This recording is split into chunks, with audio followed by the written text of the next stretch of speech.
by Changfeng's birthday 3.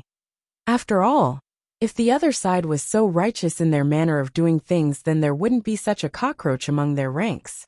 Can anyone tell me what happened? Why are all these powers acting this way? Did they all get knocked on the head or something? Senior. Lu Yang grumpily shoots a glare at his own son before turning back with a flattering smile. My useless son is truly outrageous. But since I've already punished him, I'm hoping Senior could have leniency when carrying out your side of the beating. After saying this, his sight then shifted to Lan Xiaoyan with a smile as well. This must Senior's second grandson. Look at how promising he is, truly a figure of upstanding nature. My son made a terrible mistake a couple of days ago, but thank goodness you were there to stop him. The lesson is a good one, a great one. Allow me to extend my gratitude for the lecture you instilled upon him.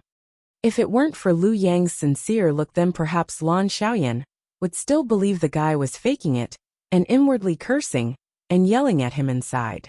The grandpa frowned. I have seen my daughter's letter, but that doesn't change anything. Yenner will always be my family's granddaughter. Why do you ask? Did she get into some sort of trouble while outside? If so, then it's also my fault for not disciplining her. If you people want to make trouble, then send it my way. No. The elder hurriedly shook his head. Senior Lan, don't misunderstand me. What I want to say is that Bai Yan's biological mother is Miss Bai Ning, the long-lost young lady of the medicine sect. Boom! These words were like thunder, sending the entire Lan household asunder. Bai Yan's biological mother is Miss Bai Ning, the missing young lady of the medicine sect? Now the grandpa remembers.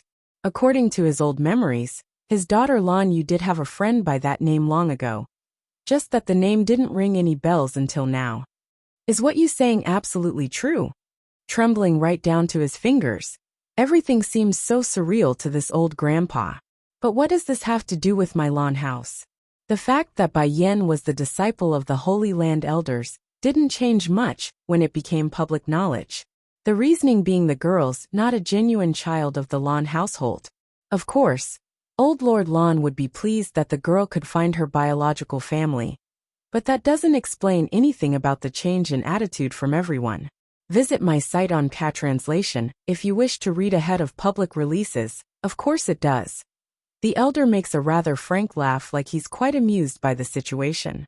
Miss Bai Yan declared it already, saying the entire Lan house is to be invited to Lord Bai's birthday celebration. And as a way to please his newfound granddaughter, Bai Changfeng has made it publicly known that you are to be treated with respect. Whether it be the members of the medicine sect or the other powers out there, the rule applies to everyone. And if anyone dares to refuse this order, they will become the enemy of the medicine sect.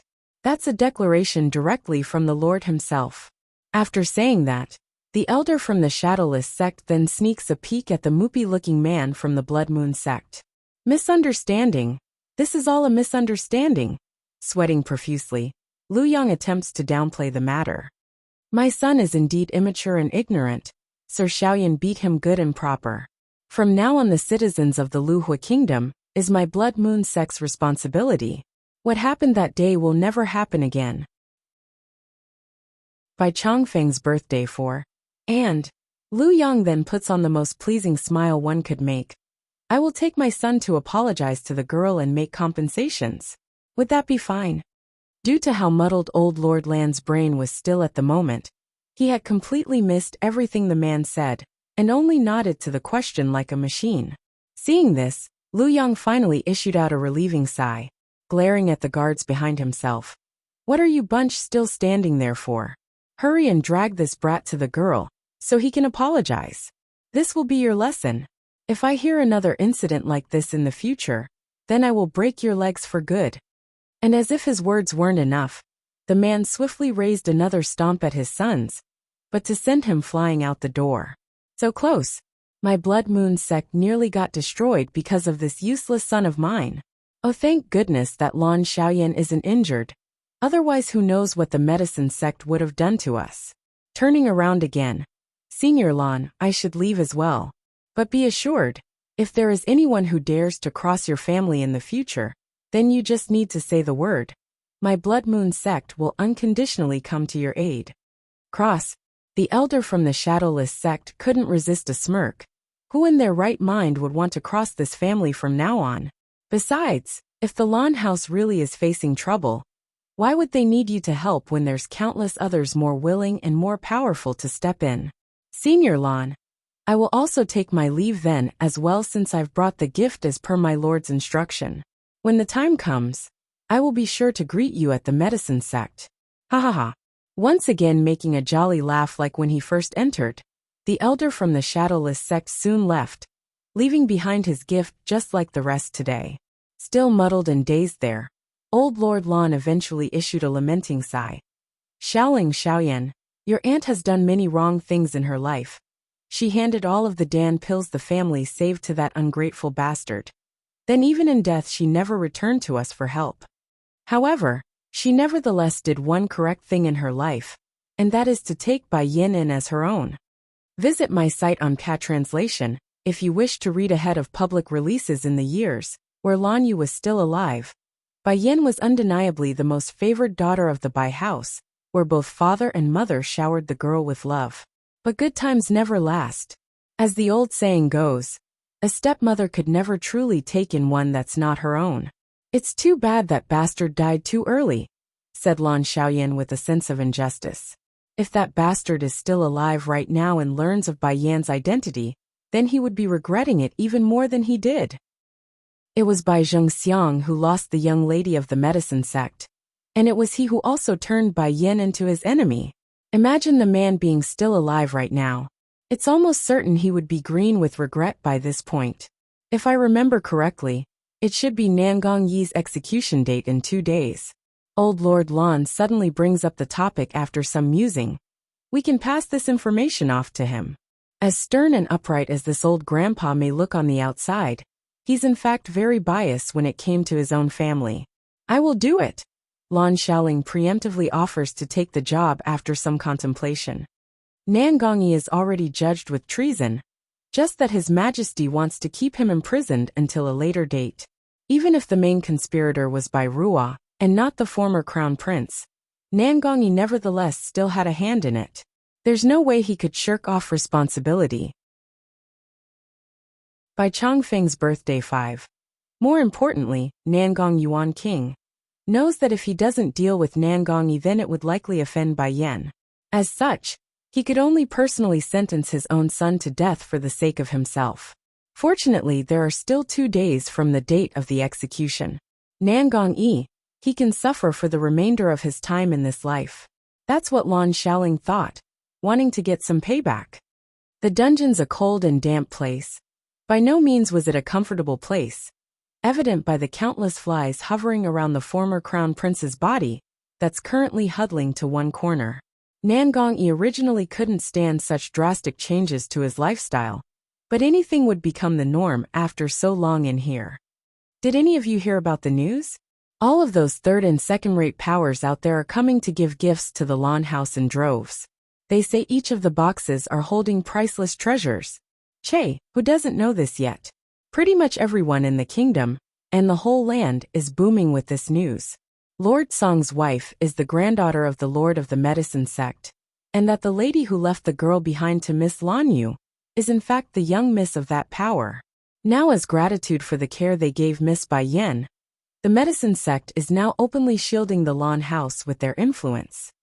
Not only that, because of the Dowager and Prince Zhuan's good relationship with the lady, they're now invited to the medicine sect's upcoming birthday celebration for the Lord. It can be said that our Luhua kingdom is now on a whole different level compared to our neighbors. Just as the 2 prison guards were at the height of their discussion, that's when a painful and heart-wrenching howl broke in. What is doing now by screaming like that? One of the guards asks, his brow furrowed into a knot. Visit my site on Cat Translation if you wish to read ahead of public releases. Probably fear, I'm guessing. He only has 2 days before his execution. Forget about him. Let's continue where we left off. Back over in the prison cell, Nangong Yi was currently holding his head in a painful manner, as tears of remorse trickled down his side. Bai Yin is the granddaughter of the medicine sect. The words from the prison guards were like haunting echoes, constantly ringing inside his ear, until he nearly broke his teeth by gnashing down in agony. Bai Yin was supposed to my wife. The glory of the lawn house is supposed to be mine. It was me who threw all of those away. This is all my own doing. Ha ha. The crying didn't stop. However, it did eventually evolve into a hair-raising laugh that creeped the hell out of everyone else. Bai Yin, if life could be rewind, I will never give up on you again. In that split second, everything in his life seems replay itself like a drama show before his very eyes.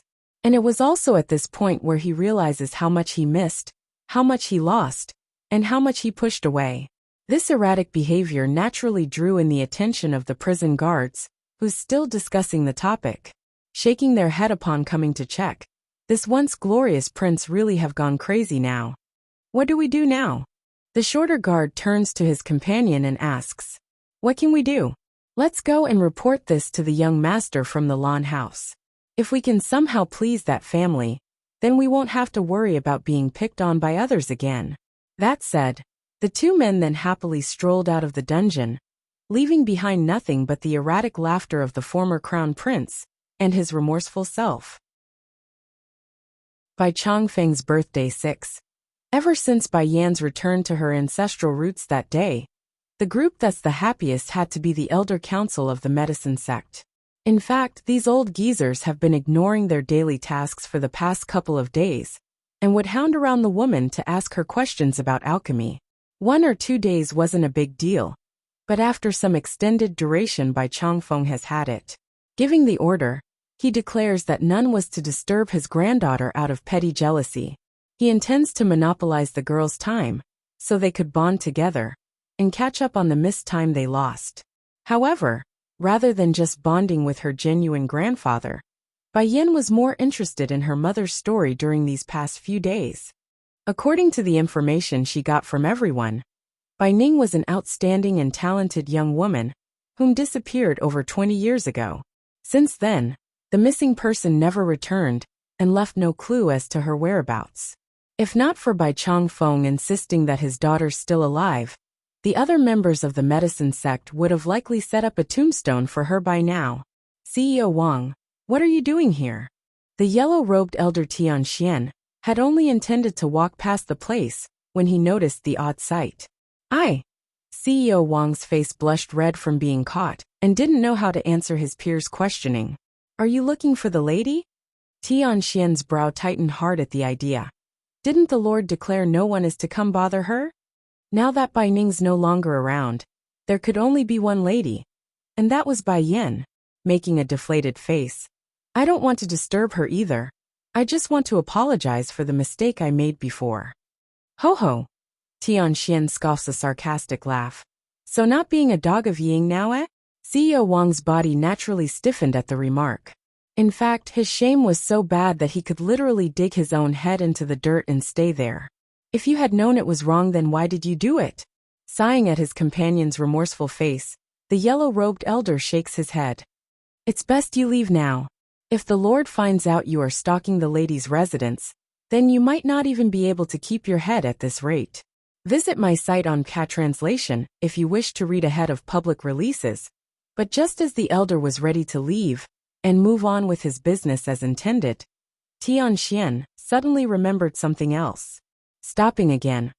Also, the punishment for the things you did during the alchemy convention is already decided. The punitive hall will soon hand the judgment into your hands, so I suggest you be good and stay out of trouble during this period. Be glad that your life is intact. That said, Tianxian then swiftly walked away without looking back. In this moment, CEO Wang simply couldn't hold back his remorse anymore and firmly grasped onto his chest in agony. Regret. He truly regrets it. If he had known Bai Yin was Bai Ning's daughter, then he never would have followed Ying. But time doesn't turn back, and one couldn't undo their regrets. For better or for worse, CEO Wang would have to bear his own mistakes and live with it. Whether he learns from this folly was another matter, and another story for a different time. By Changfeng's birthday 7. Inside a certain pavilion located within the courtyard, Bai Yin was currently lying on the bench in a lazy manner when she sensed the familiar scent behind herself. But before she knew, A naughty pair of lips have already kissed down at her own to smother it with love. She's of course both annoyed and angered by this overreach of personal space, but that instantly changed when those eyes flicked open to see the reflected face. It's dangerously handsome under that setting light of the evening sun, so much so that she literally skipped a beat from the days of the moment. What are you thinking about? The man's voice sounded low and mesmerizing as he pulled that reddish figure into his embrace. I was just thinking about. Arching a devious smirk, Bai Yin looks up to meet those eyes. In the demon realm, I wonder how many of those demonesses are willing to jump into your bed if you asked. Probably all of them, right? That remark didn't sit well with Song at all. Making a frown. I only need you. As for the females in the demon realm, I need none of them, because they can't even compare to a single strand of your hair. Grabbing that ill-behaving finger, Song decides it's time he showed some masculinity by putting on a convincing voice like he would have it no other way. You took away my first time, so you must take responsibility. I won't give you the chance to leave my side, not now and not in the future. During that entire speech, the man's eye only reflected her and nothing else. As a result of this, Bai Yin actually felt flustered and didn't know how to react. This man is too dangerous. I mustn't let him into my mind like this, otherwise I will be in trouble. Don't be afraid. Song's voice keeps cutting into her head like a haunted ghost trying to break down those walls. Looking up again. Oh, and what am I supposed to be afraid of, you say? Visit my site on Translation if you wish to read ahead of public releases. Don't worry. You will be the mistress of the demon realm when we return home. If anyone dares to cross your path, then you can just kill them directly. If not, then you can also turn them into your slave. You can do as you please with them. I'm sure you will have plenty of things to do with those whom you don't like. Bai Yan's heart actually shook hard over that statement, for this was the first time a man had said they would support her in such a way. Tomorrow is my grandfather's birthday. I need to go prepare for it. Breaking free from the man's grasp, she then tiptoed her feet to give a counter kiss on the other side's lip. Boom! Song's reaction was explosive at first, then it was an absolute sheet of nothingness in the head, until he eventually came back to his senses. Grinning mischievously like a fox, he promptly gave chase to pull his woman back in to have another go. However, this time instead of a simple peck, it was a hearty French kiss where their tongues mingled and played together for a good minute. Now that's enough. Eventually letting go, these were the first words he had for Bai Yin once he's satisfied. By Changfeng's birthday 8. Batty father, you are bullying mother again. Coming from behind was the soft voice of a certain little steam bun. Aware of this, Song immediately swung around to find his nosy son hiding behind one of the doorways with a certain little white cat in his arms. If you have wife in the future, then you will be the same. Since the man was still in a good mood after having his way with his woman, he didn't pay any heed to that remark and ignored the rudeness. I don't want any wifey. Puckering his lip, Bai Xiachen didn't agree at all with his old man's belief. And even if I did, I won't hurt her like the way you are doing it. Instead, I will love and keep her safe from baddies. Younger sister. These two words practically caused the baby boy's eye to sparkle with hope. Am I going to have a sister very soon? Song answers seriously. Very soon. That's right, after returning to the demon realm this time, he will have his wife give the boy plenty of little sisters. That. Biting his lip in deep thought, Bai Xiachen apparently had trouble deciding on who to side with, a sister or his mother. Can Batty father be gentler with mother next time? You always bite mother. It will hurt her. I want a little sister, but I don't want mother to be hurt either. You will know when you grow up. And I am not biting, it's kissing. Puckering that lip to the side, Bai Xiachen didn't buy the explanation at all. Batty father is a liar. He clearly bit mother and I saw it.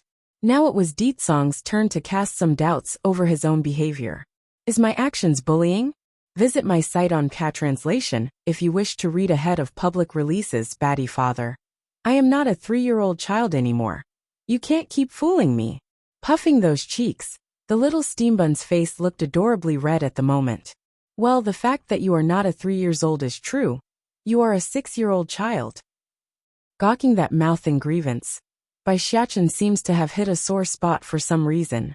Can I tell mother that batty father is bullying me again? Do you still need something? Asked Di Tsong, who saw his son still lingering around. Frowning then for a good moment, Bai Xiachen suddenly issued out a strange sigh. Mother once told me a story about a place called Earth.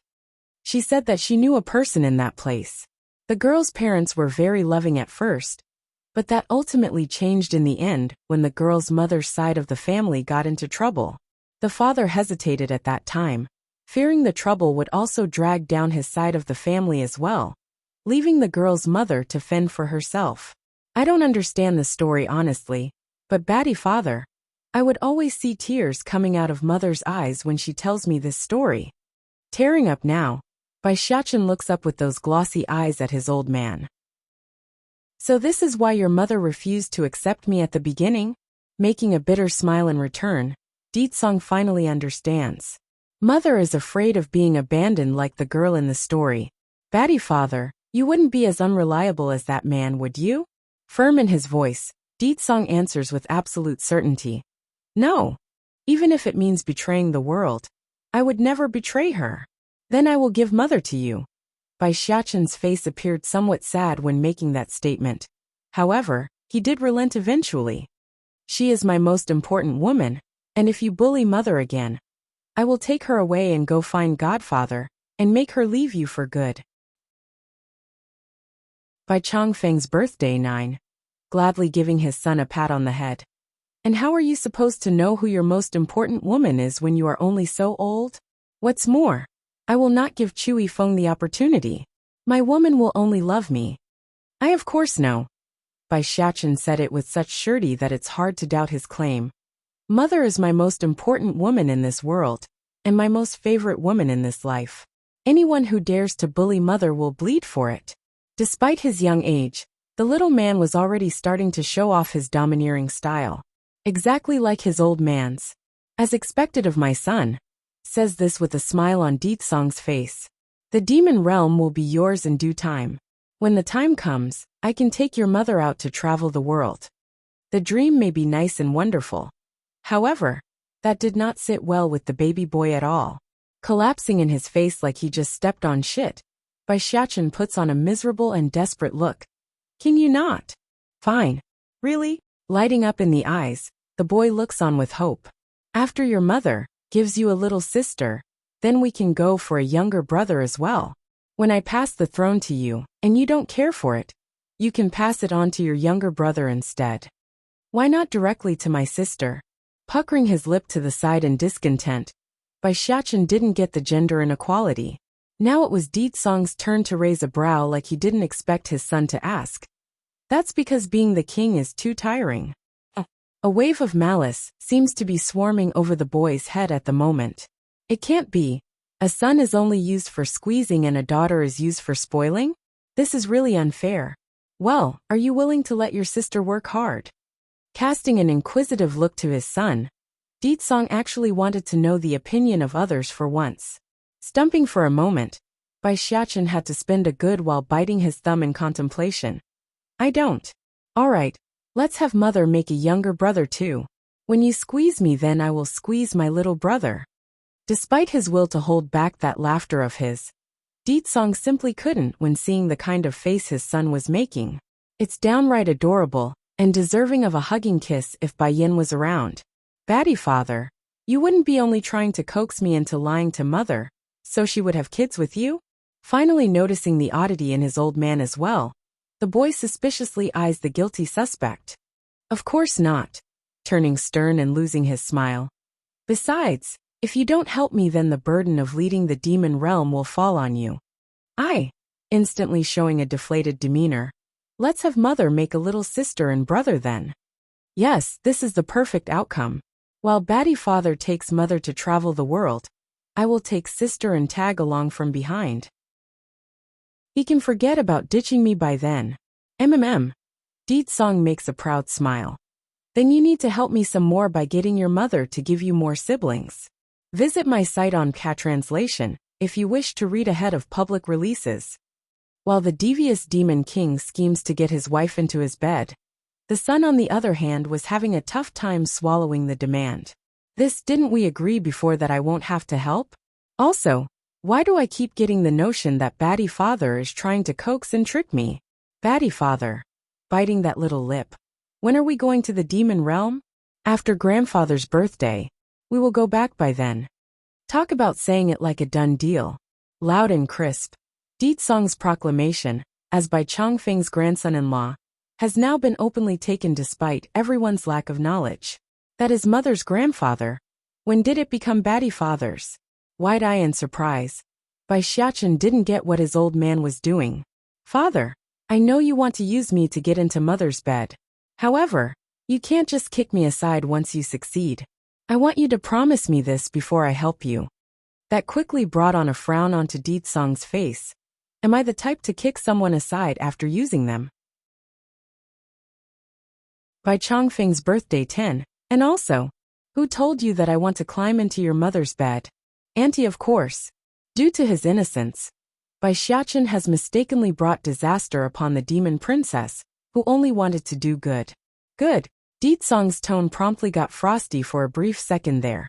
Very good. I will remember her work.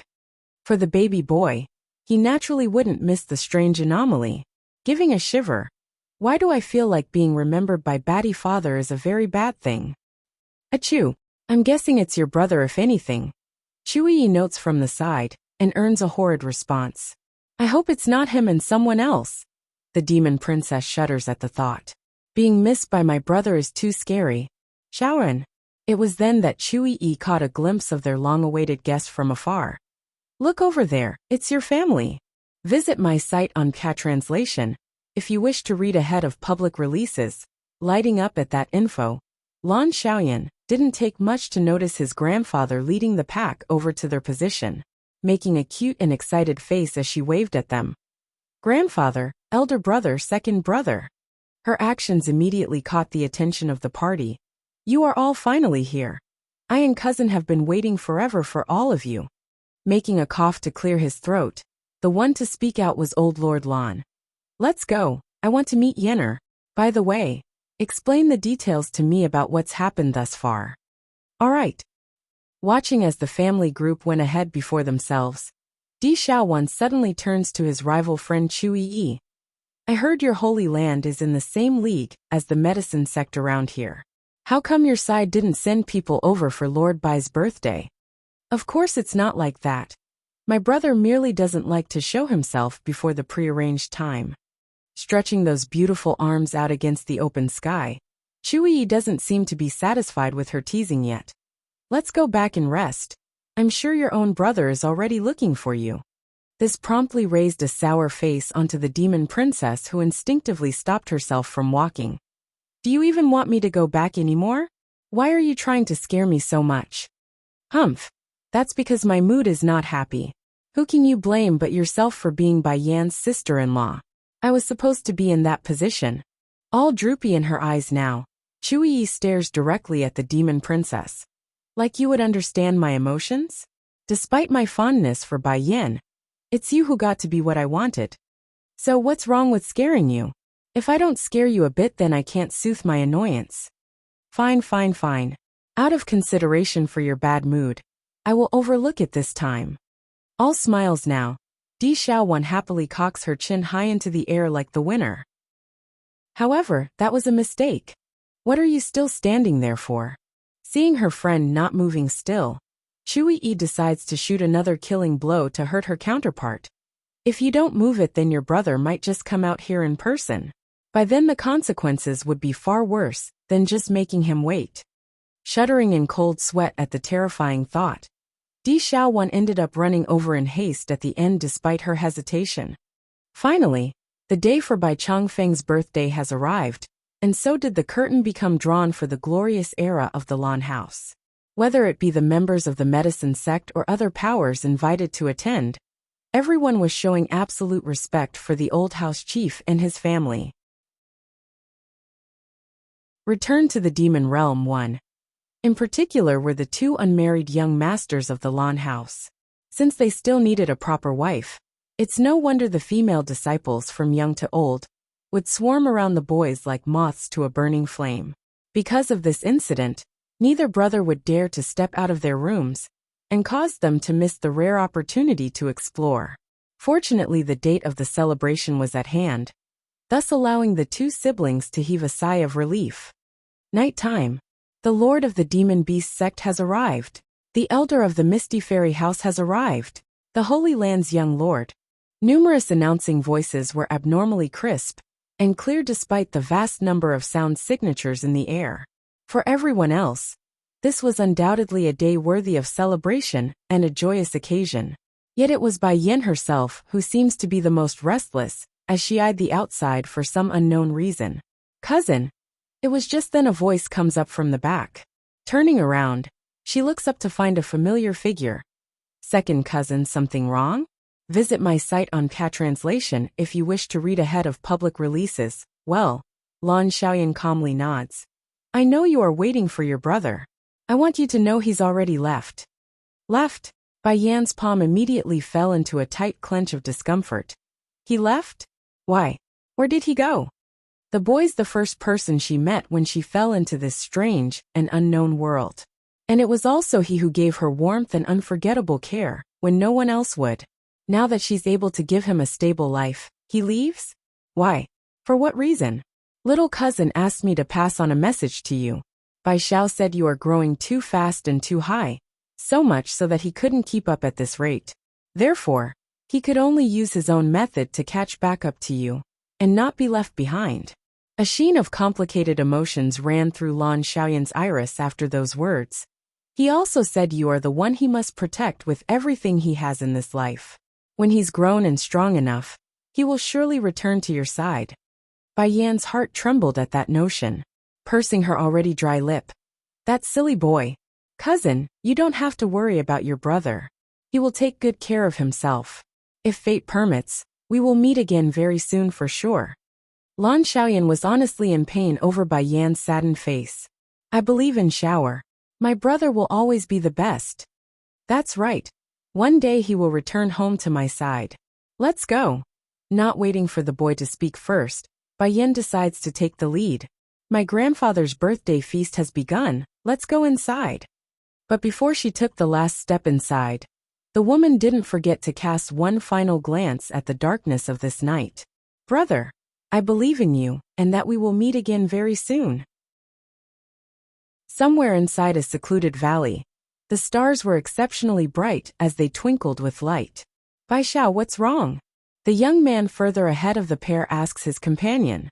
"Nothing, it's fine. Let's go." The other teen replies like it's nothing despite looking over in the direction of the medicine sect.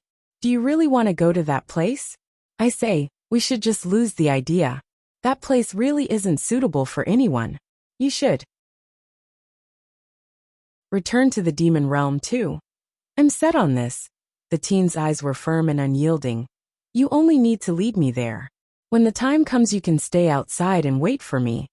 "Nonsense." When the friend heard this, he immediately grew angry. "Am I that type of person who only knows how to cower away in front of death? If I'm brave enough to enter the dragon's den, then I sure as hell would go with you." Against his friend's words, Bai Xiao only grew more firm, like he's even convinced his choice today was the right one. "Wait for me, sister. Once I have enough strength, then I will definitely return to protect you. When the time comes, I will let you see a brand new me." On the day of the birthday celebration, everything went as smoothly as one could hope, thus signaling the time for Bai Yin to leave with Ditsong for the demon realm. However, Bai Changfeng didn't know this until the last second. In the end, the old grandpa cried his hearts out with tears flowing, and even managed to infect his great-grandson to cry with him. If not for Bai Yin moving quick to nab Bai Xiachen away with her, the baby boy would have agreed to stay. No, Ditsong outright refuses the request. There's good reason for his firm answer. Instead of crying out with a plead like Bai Yan's subordinate there, Emily Shang New Teen, on the other hand, has been tailing the family from behind in silence like a pitiful pet, not wanting to be abandoned behind by his owner. "I will be back very soon. You two stay here and wait for me." Bai Yin didn't want to hurt these two, but figured it's best she didn't bring them either way. They're simply not fit to accompany her on this journey. Tearing up hard now. When Ru eyes the woman like he's just faced the biggest indignation. Yenner, you couldn't be abandoning me again? I can cook, clean the cat. And I can also warm your. But before that last tidbit of the sentence could be said, Deetsong have already made his mad dash by rushing in front of the teen. In one swift grab of the collar, the Demon King unkindly tosses the challenger into the far-off horizon until that figure was nothing but a spot of light. I alone am enough to warm her bed. Aside from murder and fighting, he has no other talent with the exception of being the bed warmer. But now even that's being robbed from him? Of course Deetsong wouldn't tolerate such insolence. Visit my site on Cat Translation if you wish to read ahead of public releases. Uncle Mo.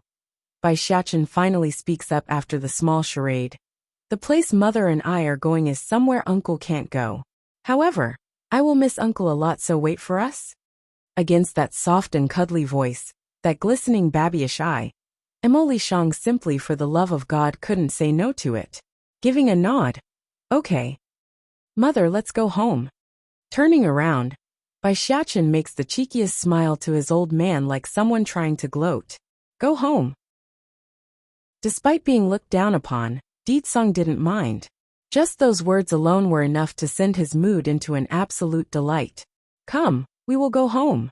Sweeping up the kid in one hand, he then grabs a hold of his wife's hand with the other like one big happy family. Deetsong, have you forgotten something? Furrowing her brow, Bai Yan asks with an unhappy face. Did I forget something? This time the man was honestly confused and lost by the strange question. It's Di Xiaowan, gnashing her teeth like a lioness now. You forgot your own sister. This guy. Seriously, how can he even forget his own sister? Who knows if one day he would forget me and my son like so. Oh right, I seem to have lost her from my sight. Making a slight frown at the thought, Deetsong hurries to correct his own tone before he gets into trouble. Wait here for me then. I will go back and call her. Return to the Demon Realm 3. Okay. Bai Yan nods. I will wait for you here with Xiachen. With that promise made, Deetsong's small bit of unease has also left his heart as well. Letting the baby boy out of his arms, he made sure to rub that little head before disappearing from view. Due to his speed, only an afterimage remains. Demon Realm. While this world seemed strange and eerie, due to the blood moon hanging in the sky, coloring the terrain in an eternal red, the occupants of this land on the other hand was bustling with movement as a result of the state teacher's word. The king will soon return with the queen and crown prince. Counting down, the time is almost here. Hand against his back, the white-robed man had a surreally handsome appearance. If one had to describe him, he would be the only white lotus within a pond, independent without an ounce of tarnish. When bringing up the topic of the demon princess, the man's lip had inexplicably curled into a genuine smile over the girl's wayward appearance. Hope she's not making too much trouble outside. Otherwise I will have to clean up her trail again like usual. But just as the state teacher was indulging himself in happy thoughts, a familiar voice suddenly cuts into his thoughts and broke that happy face. State teacher, I heard that His Majesty is coming back? The tone may only carry a hint of inquiry. Even so, it's enough to cause a furrow to the other side. What are you doing here? Xiaowan doesn't like your presence, so you shouldn't have come. The receiver was a woman wearing a white long dress that held an extremely pure and beautiful appearance.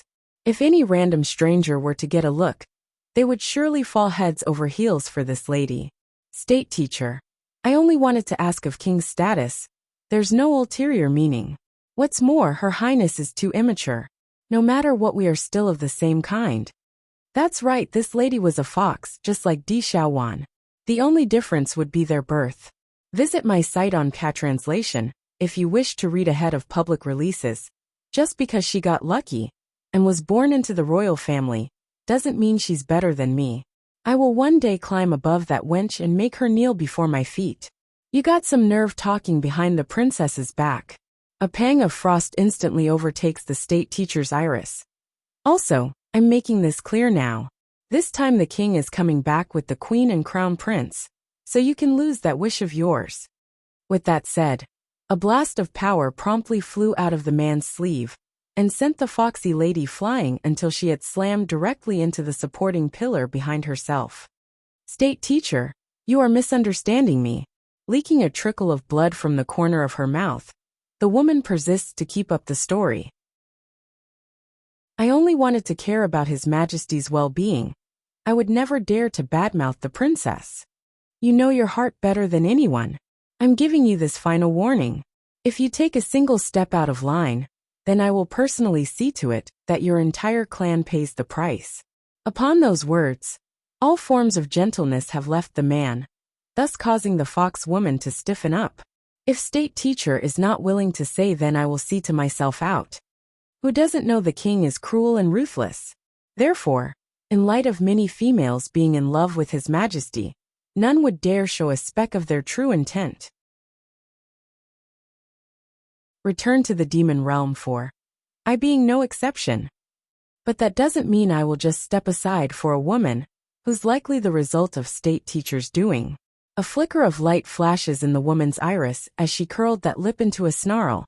Dealing with such a woman will be easy. There will naturally be others to take charge in my stead. Tiger Clan's residence. Inside the place, a certain young maiden wearing a yellow skirt was in such a rush that she ended up missing the person in front of herself. As a result, the girl nearly bumped head first into the other side. June Ruching, what are you doing? Squinting her eyes, she glares at the woman in front. The girl in the yellow skirt showed confusion at first, but then quickly changed it to anger. What do you mean by this? My meaning is very simple. June Ruching squints her eyes and scoffs a chuckle. Do you feel it's right for a human woman to be by His Majesty's side? I heard that female is a real slut back in the human world, constantly hooking up with different males. From what I know, she's already had 4 men until now. But because of state teacher's word, Sire is convinced the woman is the most suitable for him. So, don't you think state teacher is taking our king for a fool? June Ruching's smile now deepened until it's blinding to the eye for some reason. Humph. I will go see the woman for myself when king returns. Biting her lip, the yellow skirt girl stabs her hands against the waist. I'd like to see what sort of ability she has to be picked by His Majesty. Inside the palace, a strong ray of light explodes out of the altar set inside the center of this grand structure, shrouding the entire demon world with its brilliance. Hail to the king, queen, and crown prince. Your subjects are here to welcome the royal family's return. Those standing there all took to their knees upon seeing the man's purplish figure and his 2 accompanying family members. This one next to me is the future mistress of the demon realm, and she will be the only one. Perhaps it's due to fear of Bai Yin being intimidated by such a grand reception, but Di Tsong's hand had inexplicably tightened around the females. Then again, there were no reason to, because the ministers didn't object, only sharing a glance with each other like they expected as much. Visit my site on Translation if you wish to read ahead of public releases. In addition, the sound of the man's overbearing voice rises again in volume. In this demon realm, the queen's word is law, followed second by my own. You must all respect her and listen to her command. If there's any violation, then no forgiveness shall be given. Bai Yan's heart trembled at that proclamation, her palm also tightening against the man's hand in return. In the past she couldn't get a sense of security that one would hope from a lifelong partner. But now, she's feeling it, and it's not such a bad thing. King's meaning is? It couldn't be. The queen's word is the rule, and his own words is second fiddle? The ministers didn't expect this part from the man, so strange looks of bewilderment were being shared among each other. Sire, an old minister unsurely speaks up. If there's a conflict between your order and the queen's, who should we listen to? A chilly gaze shot over to him in that second, causing the old minister to leak out a layer of cold sweat. He knew his question was a mistake, so he didn't dare to look up anymore. Return to the Demon Realm 5. It seems that my words haven't gotten through to you yet. The Queen's word takes priority above all else. Even if there is a conflict, the same applies. Shooting glares that could raise any spine in the recipient. What's more, are you implying I would get into a conflict with the Queen? Are you trying to frame me? The old minister almost choked at that moment, and nearly got to his knees again. King, you can't do this to others. I never said anything towards that meaning. Xiaowan. Di Song then notices his sister who have already strolled over to the state teacher's side. Looks like you are already losing your patience, and wants to be wed. That scared the daylights out of the demon princess. Making a sorrowful face, the pampered girl looks on at his brother, like he's done the most egregious thing ever. Your sister-in-law is already very tired. You should take her to rest first. I and state teacher still have things to discuss. Shooting a warning glare at his own sister then. Remember the words I said to you before coming back. That instantly causes the demon princess to light up, because there's no way she would forget something so devious. Anyone who bullies sister-in-law is to be removed at once. Hee, this will be fun. You go back and wait for me. I will come back later. Pulling his wife closer, Di Song whispers this into that dainty ear, and got a faint nod in return. All right, I'll wait. After saying this, Bai Yin then releases her hand from his, and picks up her son from the man's other arm. Xiaowan, lead the way for me. Looking at the disappearing back of his family, Di Song's expression promptly got cold and dark, as he scanned the welcoming committee. How are the preparations going for the war? Visit my site on Translation, if you wish to read ahead of public releases. Smiling still, the state teacher gives a nod of reassurance. I have already tossed the candidates in there for intense training, and the other preparations are well underway and near completion as well. Just that it's not easy to break the seal around our world. Sire, you must be prepared. No matter. The celestial realm will eventually be in my hands. Whatever she wants will be hers. I will see to it. King. State teacher suddenly furrows his brow a bit. There are a lot of women in the demon realm who is in love with you. I advise you to be careful lest the queen be wronged by one of those individuals. Only murder could be heard in Di Song's voice. In this world no one is allowed to harm my wife. Besides, Xiaowan is with her. I'm very confident she will remove any who's dumb enough to trespass her way. Then just as the state teacher wanted to say some more, the cold-sounding words had once again rung out. Later, you go to do a statistic on the number of women trying to covet after the position of queen. After the statistic, they are then forbidden to draw close to the palace. If a single one of them breaks the rule, their legs will be the price. Stunned at first, the state teacher then made a wry smile of awkwardness. I just knew His Majesty would be like this. Whether it be the past life or this one, he's still acting the same towards the queen. This will be difficult to please. Oh right. Retracting his focus from the matter at hand. I believe the marriage between you and Xiaowan should be set as well. There were neither surprise nor unhappiness in the state teacher's eyes. However, the man was showing a strange look nevertheless. After a long moment of silence, did you get Xiaowan's agreement? She has long forgotten about me. Now me and her. I'm only the state teacher and a friend. Actually, sire, you don't need to do this for me. I only want to watch over her. In light of his words, an obvious level of pain could be felt from that tone. If she doesn't agree, then I won't force it. She will agree. Di Song says it with such certainty that it's hard to resist. Report broken chapters. Return to the Demon Realm 6. A look of surprised glee takes over the state teacher's face. Sire, you mean it? You mean what you say there? Di Song slowly nods. After I announce your engagement, the queen wishes to ask you some question as well. The state teacher was startled over that request, but that didn't last long before he returns to his old elegant self. I know what the queen wants to ask me. Sire, you can help me pass on a message to the queen, and that should be enough. Some things are fated to be, so I cannot say anything for now. Otherwise, it will directly affect her mood. Fine, I will pass on this message to Yenner. Also, my wish is to not delay the attack on the celestial realm. I want to use it as her bridal gift during the wedding. That only earned the overbearing man a helpless smile from the state teacher. Just attacking the celestial realm is hard enough. Now he wants to take it and use it as the wedding gift. Oh, things never change. White Moon Palace, a place where none has ever lived since the conception of the so-called demon realm. According to rumors, This location should be the best in all of this world. Just that aside from the king himself, and some maids in charge of the daily cleaning, none are permitted to trespass. But now, a new mistress has dawned on this tranquil structure. Sister-in-law, your palace here is so much better than my own. Slouching there on the comfy bed, Di Xiaowan reveals a bright smile suitable for her own age. Can I stay here and not go back? Visit my site on Cat Translation if you wish to read ahead of public releases. Casting a look of confusion, the one to respond was none other than the little baby.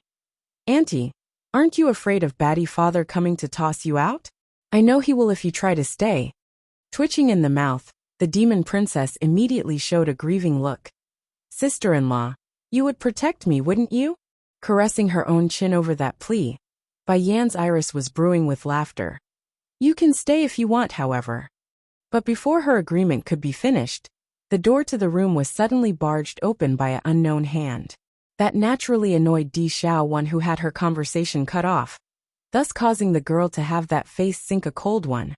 Xiaoying, how did you get in here? What were the guards doing in allowing you into the palace? I said that I came to find you, so they just let me in. Huang Xiaoying then cocks her chin before turning to Bai Yan with puzzlement. So you are the woman His Majesty brought back from the human world? Aware now that the opposition came with ill intent, Bai Yan ignores the question at first to pour herself some tea. And what of it? Seeing that calm reaction, Huang Xiaoying initially wanted to show some attitude. Well, that was until she noticed the little white tiger in Bai Xiaoqin's arm. Oh, what a cute male tiger. In that split second her gaze changed. Huang Xiaoying, what are you doing here?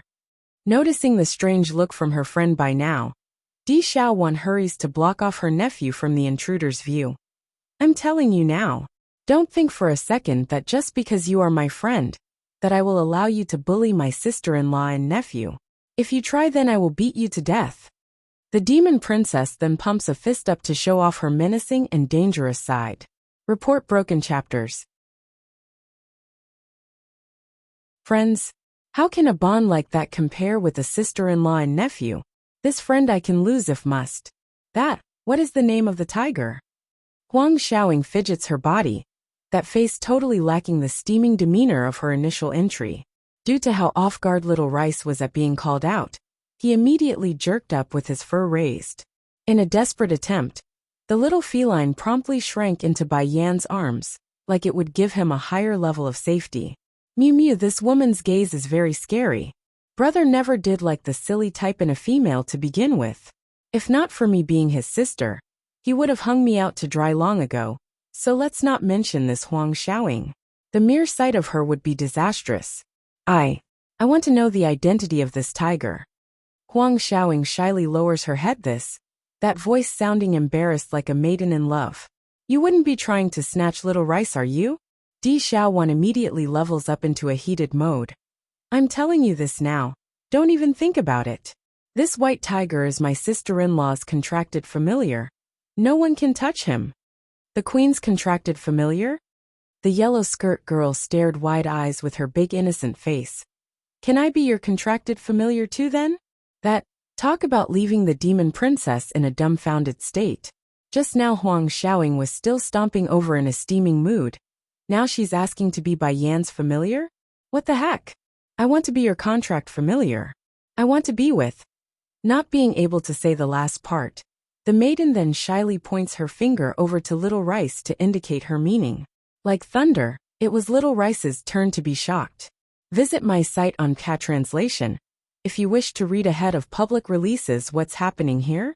Isn't this woman supposed to be King's admirer? Why is this girl trying to marry me? No, I don't want a wife. Especially this kind that's obviously lacking a vein in the brain. Turning to Bai Yan, little Rice looks up with pity like he's pleading her to not agree. Understanding his little friend's meaning, Bai Yan decides to get to the bottom of this first. So the purpose of your visit today is to make a contract with me? Of course not. Huang Xiaoying exclaims out of the blue. It's that fox Jun Ruching. She told me that the woman brought back by His Majesty is a cheating swine that is unworthy of the post. The king is so wise and powerful, he deserves only the best. That's why I came over to see for myself. to see if the woman is worthy. Well, Bai Yin raises her eyebrow inquisitively, awaiting the answer. But I didn't think, the love-struck maiden begun fidgeting again with her skirt, that I would fall in love at first sight. I want to marry this white tiger. That did it. With his fur erected from discomfort, Little Rice wanted to make a run for it right here and then. This woman really took a liking to me. Can you contract me as well? Huang Xiaoying looks straight into Bai Yan's eye and pleads directly. After you contract me, the whole tiger clan is yours. I will steal all of the treasures my father saved and give it to you. Oh my, this is a girl that only knows how to scam her old man. No. Firm and unyielding, Bai Yin stands her ground. Why? Because Little Rice is not willing. Indeed, Bai Yan's reason for rejecting Huang Xiaoying's request was because of the baby tiger's unwillingness. There's no way she could hurt her little friend's heart for the sake of an outsider. And sure enough, this precise answer quickly calms the feline's heart. You mean, as long as he agrees then I can become your contracted familiar? Huang Xiaoying's eyes lit up, her cheeks blushing as well now while she asked.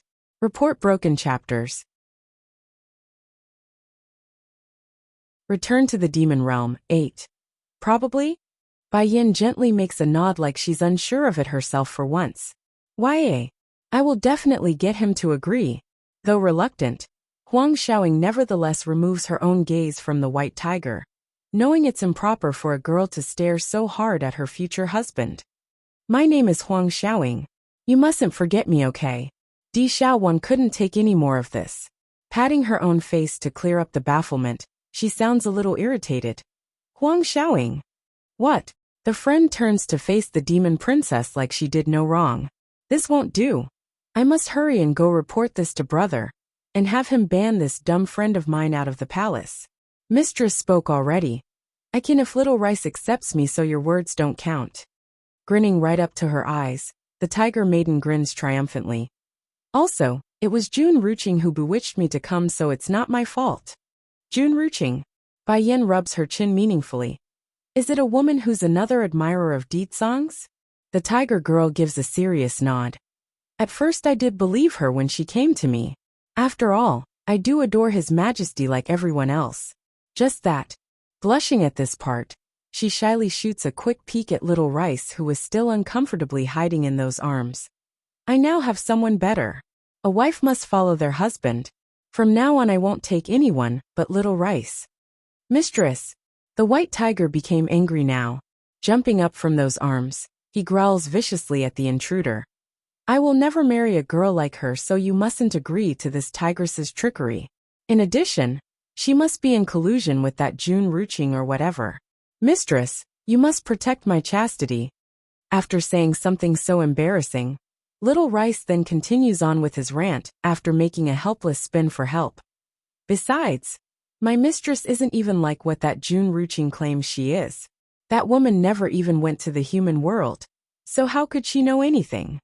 Thinking for a while, Huang Xiaoying furrows that brow in contemplation. Now that he mentions it, everything makes more sense this way. My brother is coming soon. Are you still not going yet? Di Xiaowan reminds her friend after a stomp.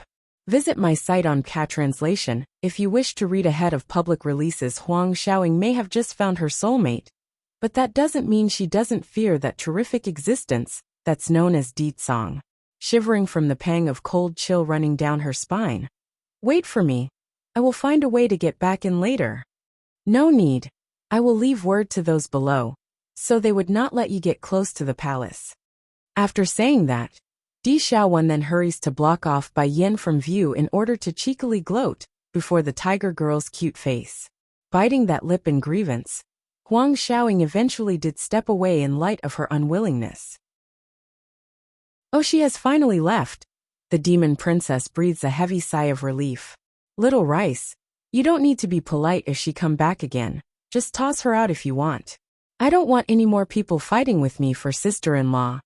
Even if Huang Xiaoying is my friend, it won't work. If nothing else, I can just abandon that friendship. Humph. I agree with you, princess. The white tiger hurriedly nods. I would rather never see that scary girl again. I am tired now. Ignoring the two rascals' conversation, Bai Yin gives her body a stretch, and then leans against the soft comfy couch. Xiaowan, go tell the guards that I'm resting and that none is to come bother me, including your brother. Report broken chapters. Digging his own grave 1. The demon realm doesn't differentiate between night and day. Therefore it's always red as a result of the blood moon hanging in the sky. Outside the White Moon Palace, 2 guards were in charge of guarding the gates, when one of them noticed Ditsong's figure slowly closing in from the front. Sire. The one speaking raises a blocking hand in spite of his dreaded back being covered in cold sweat. Though the overbearing king stopped in his tracks at the sudden intervention, he nevertheless asked anyways and didn't explode. Why are you stopping me? Going black in the face over that answer. This woman. She's using my original order to deal with me? Move. A burst of power explodes out of Ditsong's body, shrouding his entire existence in an oppressive aura. Sire. The poor guards were so scared now that their legs were shaking. Your order from before. Whatever the queen's order must be taken precedent over your command. Those are your exact words. Please step back. We are only following your orders. Talking about fuming at this point. I will say it for the last time, move. Bump. Taking to their knees. The 2 poor guards were looking deathly pale by this stage, and wished their life weren't so unfortunate. Visit my site on Translation if you wish to read ahead of public releases. Sire, we really can't move. Poor souls, they're going to lose no matter the choices today. If they do move, it's going against the original order, and if they don't move, then it's going against the current order.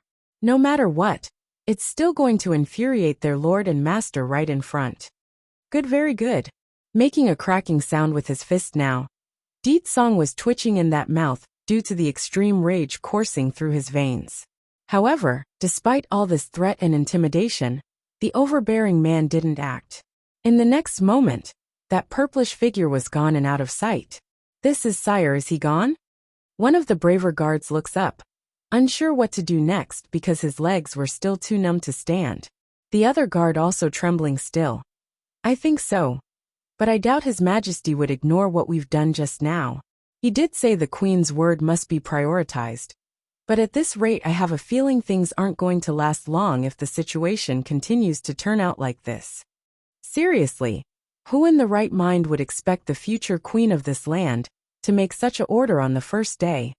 On the soft couch, the occupant was currently resting comfortably on the side, when a hand suddenly reached over to pull her into an embrace. Though the warmth and sensation were all too familiar, it still caused the woman to jerk open those eyes in annoyance. How did you get in? Bai Yin asked. Didn't I say that none is to bother me? Naturally, Ditsong's face would go black again after that question. Licking his dry and hurt lip, he gently moves that finger across the silk dress like it's a fine treasure. So the right I gave you is to be used against me like this? Those eyes squinting, making his enchanting contour especially scary. Do you know I had to crawl through the dog hole in the wall in order to get inside my own home? Damn it, I'm the ruler of the demon realm, and still have to crawl through a dog hole just to get inside. Isn't that too shameful? And my own palace of all places. Report broken chapters. Digging his own grave too. What? Bai Yin leans her head against the palm of that hand, smiling all prettily and sweet. Do you have an issue with my order? Unable to resist that appearance, Ditsong hurries to tighten his grasp. You think that's enough to stop me from coming in? In this palace, none can stop me. Since no one can stop you, then why did you have to crawl through the dog hole in the wall? While Bai Yin continues to smile all sweetly, the other side only grew darker in the complexion at being found out. Talk about sinking into the bottom of the ocean. Damn it, if it weren't for her, I wouldn't have even done such a shameful thing. How can she just turn around threatening me like that? Oh right, tell me about that June Ruching that I've been hearing so much about. Still lazy on the couch, Bai Yin asks with sleepy eyes. June Ruching. Ditsong tightly furrows his brow as he worked hard to remember such a person. Who is that? Now it was Bai Yin to make a stupor face for once. According to the information she got from Di Xiaowan, that woman should be part of the Fox clan, and lives in the palace as well. Yet Song doesn't know who the woman was? Get in here. The man suddenly snaps and shouts at the doorway. Bang! Following the crashing sound of the door slamming open, what came into view was the impacting picture of the demon princess, falling face first to the floor after losing her balance. Brother, I am not eavesdropping or anything, nor did I hear anything about you crawling through a dog hole. You have to believe me. I don't know anything. Song's face sank again. Who is Jun Ruching? Seeing that her brother doesn't intend to pursue the matter, the troubled princess promptly issued a sigh of relief. Don't you know Jun Ruching? Her parents died protecting the demon realm, and as an act of pity for the girl being an orphan, First Elder brought her into the palace to live with us. Oh yes, she's also the Elder's goddaughter. Visit my site on Translation if you wish to read ahead of public releases.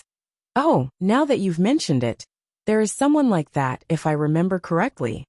Song actually sounded a bit taken aback by the news, twitching hard in the mouth over her brother's reaction. Brother, how can you not remember her? She's been living in the palace for so long, and would often appear before you when First Elder comes around. At the very least you should have an image of her face, right? Pursing that lip guiltily, Song didn't want to admit he really didn't have a single impression of whoever this Jun Ruching was. I must have not paid attention back then. Oh yes, Yin Yen, why did you suddenly mention her? Nothing but an insignificant woman. What need is there to remember someone like that? In actual fact, Bai Yen regretted it the first moment she asked the question, because she knew this might give the other side the wrong impression that she cares about that Jun Ruching and Song's relationship, making an awkward laugh to hide her true thoughts. I'm only just asking, nothing special. I'm only just asking, nothing special. You can't ask about others in the future. Song reaches over again and pinches that chin. You can only ask about me from now on. Yenner rarely asks about other people unless it's related to herself. It couldn't be, she likes the female sex and not men? Thinking of this, Song's face got darker than the bottom of a burnt pot, shooting a creepy cold stare at his sister. Go pass on my order. No female bodies are allowed near the White Moon Palace, especially that Jun Ruching. Popping that mouth in great surprise, the demon princess didn't expect such an order.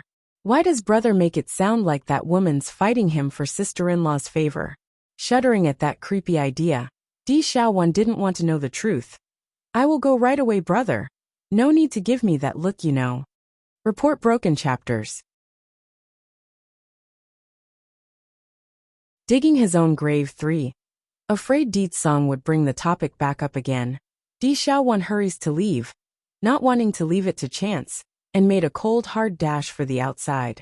In a blink, that young female body was gone in a blink of an eye. Yenner, listen to me. The man's expression became flat and serious. That Jun Ruching is not a good person. Any who tries to fight me for Yenner is not good. And you are a woman. You can only make babies with a man. You can't like a woman. Just like thunder. Bai Yen immediately widened her eyes on what her man was getting at. What does he mean by that? I can't like women? When did I say I like the same sex? But, acting as if someone just smashed his face with a black pan, Song's expression looked dire and distressed. You are lying to me. Showing a dangerous light in his iris. Yenna, you must be lying to me. If you really like the same sex. Bai Yen continues her tease with a smirk. What about it? I will become a woman. No matter what, you won't be able to escape from my hands in this lifetime. After saying that, he then climbs as close as possible to the woman, who was already laughing her guts off inside. I won't let you go ever. Badump. A beat skipped inside Bai Yan's heart over that last bit. Closing her eyes, she never felt such peace in her life. Song. In a swift swing of her whole body, the leisurely woman suddenly exploded with a mesmerizing smile as she mounted the man's waist. Pressing her lips down, it was her turn to steal the peach instead of the other way around for once. How can I possibly like the same sex? This guy is such a dumb dolt. I never even felt what true love is. But now I do. After a long while, those lips eventually separated with the female on top showing the winning face. Oh beautiful, Why are you so smart at times but such a sweet dumbaklutz the next? You are even worse than that little sister of yours, you know? Deetsong may not understand what a sweet dumbaklutz means, then again, he doesn't need to. Anything used to describe Di Xiao one couldn't be anything good. Visit my site on Cat Translation if you wish to read ahead of public releases. All I did was make a joke, and you're being this serious? Her lips curling into a victorious grin. Now that did it. In one pull of the hand, Deetsong promptly pushed himself back on top, allowing his mouth to draw exceptionally close to the woman's forehead. You mustn't deceive me in the future. Any words of yours, I will take them seriously, remember that. Blinking those feministic eyes of hers, Bai Yan honestly didn't think her little play would have such huge effects. I only thought your looks earlier were very cute. That's why I couldn't resist teasing you. I actually didn't think you would react so strongly, you know. But before she could finish that sentence, the man's lips have already moved downwards to smother her words with his powerful breath. Apparently it's his little form of a punishment for that small little lie.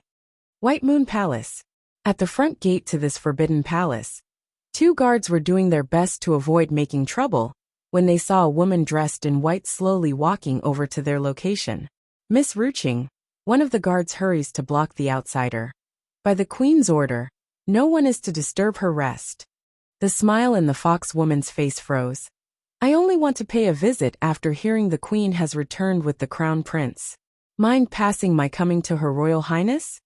Report broken chapters. June Ruching. Miss Ruching, please don't make things difficult for us. His Majesty have already said it. All demons must obey Her Royal Highness's word. In the demon realm, the Queen's order is law and above the King's word as well. Still wrinkling that brow, the guard refuses to budge. Also, Sire came earlier as well, and was rejected exactly like you right now by the Queen. June Ruching literally shuddered at the news, gently gripping those hands until it's a tight ball. The fox woman felt like she's been riddled with holes in the heart, thus causing immense pain for the soul. Don't misunderstand me, Mr. Guards. I'm only here to seek an audience with the Queen in order to pay my greetings. I have no other motive. Though she's managed to force a smile while saying this, the bitterness and sorrow inside could be read like a sheet of paper in those eyes. A minute of painful silence. I understand. However, just when the fox woman's ready to leave after all this back and forth, that's when she noticed the domineering and arrogant figure coming out of the White Moon Palace from the corner of that eye. Sire. The 2 guards were shockingly horrified at the sight. Hurrying to step forward, they kneel in fear for what's to come. When did His Majesty go in? Why didn't we know? These were the sorts of questions running through these poor fellas' head at the moment. Giving an indifferent nod in return, Deetsong's tone sounded cool and somewhat fluttery. Continue your watch. No one is allowed inside to disturb my wife. Yes, sire. Cold sweat still poured out of the 2 guards' back. However, they are now ever so grateful to stand their ground in not letting their king inside earlier. Otherwise, who knows what sort of punishment would have befallen them. Visit my site on Cat Translation if you wish to read ahead of public releases. June Ruching, on the other hand, didn't feel so fortunate though. Almost in a daze, she just stood there and listened in on the unbelievable conversation. The one standing next to Sire should have been me. If not for that prophecy from the state teacher, then maybe I would have been queen of the demon realm by now. This shouldn't belong to a mere human woman. The more she thought about this, the more painful it became for her soul. In a moment of stupid decisioning, she had the audacity to block off Deetsong's path. Greetings, Your Majesty. Making an involuntary frown, the man's voice was cruel and harsh. Scram. Though the words were in every intent unkind, June Ruching nevertheless accepted reality as so. She's not someone who didn't know the man's personality, so this came as no surprise. Sire, it was my godfather who asked me to visit the Queen, but Her Royal Highness isn't allowing me to do so. I like to ask Sire to give me special permission for an audience. Finally taking the fox woman into his view, Deetsong's lips transformed into a snarling grin of mockery. Do you know how I got inside? Biting that dainty lip, The fox woman lowers her head and speaks. I don't know. Look at the high wall surrounding the compound. I crawled through the dog hole over there. His words had absolutely left the guards gasping for air at the horrific revelation. Just now. Sire crawled through the dog hole in the wall. This. Report broken chapters. June Ruching too. Making a creepy and scary smile. On what qualifications do you think you can go inside through the main entrance? Or do you believe your status is above my own? Towards that question, June Ruching's body was literally shaking so hard that it hurt straight into her heart. If not for the strong will, she would have reached up to clench that chest. His Majesty, the one and only ruler of our world, got rejected by a human woman? And he had to crawl through a dog hole in order to see her? Based on what can she humiliate the king like so? If you want to see my wife, then there is a way. Beaming a devious light like that of a trickster, he points to the dog hole in the wall. See over there? You can crawl through the dog hole like I did. Going ghastly white after following the indicated direction with her eyes, the fox woman ended up taking a step back from the shock of what she saw. Sire actually wants me to crawl through a dog hole? I am the daughter of the first elder of the demon realm. How can I lower myself to such extent for a mere human woman? However the dissatisfaction, there's no way June Ruching would dare show her true face today. Making a respectful bow. Sire, it was I being too presumptuous. I will take my leave, so please forgive me. And sure enough, Deetsong didn't act further to punish the intruder. Next time if anyone insists on seeing my wife, then they have a choice. Leave or crawl through the dog hole. Yes, sire. Wiping some of those sweat, the guards didn't forget to shoot a warning look at the fox woman. That's right. If His Majesty have to crawl through a dog hole too, then you can forget about going through the main entrance. And as another blow, when Deetsong dropped the last sentence and walked past June Ruching's shoulder, a shocking truth has dawned on the woman. This man, maybe he doesn't even know who I am. While this knowledge does cause her to fluster and panic, but it did also give her a reason to grow stronger in her conviction. In any case, she has every intent to make this man hers, regardless of the consequences. The Demon Council of Elders was one of the most mysterious organizations in the entirety of this world. The main reason being that it's said that some of these members are as old as the demon realm itself, well before it was sealed into this closed off, so old that they've lived back in the era where the demon realm didn't become sealed yet. Visit my site on Translation if you wish to read ahead of public releases at this time inside the Demon Council. The first elder was in the middle of meditating when his ears picked up the sound of footsteps from the front. Opening his eyes, Ruching, why the sudden visit? Hanging her head, June Ruching puts on a sad face. Godfather, just now. I went to see the queen. Oh. The first elder smiles gently. Then you should associate with Her Royal Highness some more. It will do you a lot of good. Biting that lip. But the queen made an order as soon as she arrived at the palace. Everyone is forbidden to enter her residence, including His Majesty. Now the only way inside is to crawl through a dog hole in the wall. Godfather, I know we should yield no matter what the queen does to us. After all, she's the prophesized individual of the state teacher. But don't you think the way she's treating His Majesty is too much? Crawling through a dog hole isn't befitting someone of his status. Little by little, the gentle smile slowly disappeared from the first elder's face. Staring at the woman, the old fella's tone got harsher. Ruching, His Majesty's business is his own. It's not something you should try to meddle in with. June Ruching 3, shaking hard at being called out. Why is Godfather acting like this? He always worships His Majesty, so why is he allowing the king to be trampled upon like so? Godfather, pursing that lip, June Ruching continues to raise her point. I am only saying this for His Majesty's sake. The first elder didn't speak for a while, only giving his goddaughter a strange look like someone able to perceive the truth. Ruching, do you like His Majesty? Perhaps it's due to her true intent being discovered. But that calm nature immediately showed a glimpse of fleeting panic. What are you talking about, Godfather? How can I? A broken smile now takes over June Ruching's face. Godfather, Some things won't stop just because I step back. And the queen, she is just a human woman. The elder's forehead starts wrinkling up. Wuxia, your parents died for the sake of the demon realm. Plus you are clever and sensible. That's why I took you in as my goddaughter. I hope you can recognize your own status and not have any thoughts beyond your stage as a small little general's daughter. There are many women out there more capable and more beautiful than you. Yet none could get into the king's eye. You should have some idea of why. I won't help you if your actions end up infuriating His Majesty. Staggering backwards, the fox woman eyes her godfather in disbelief like this was the first time they have ever met.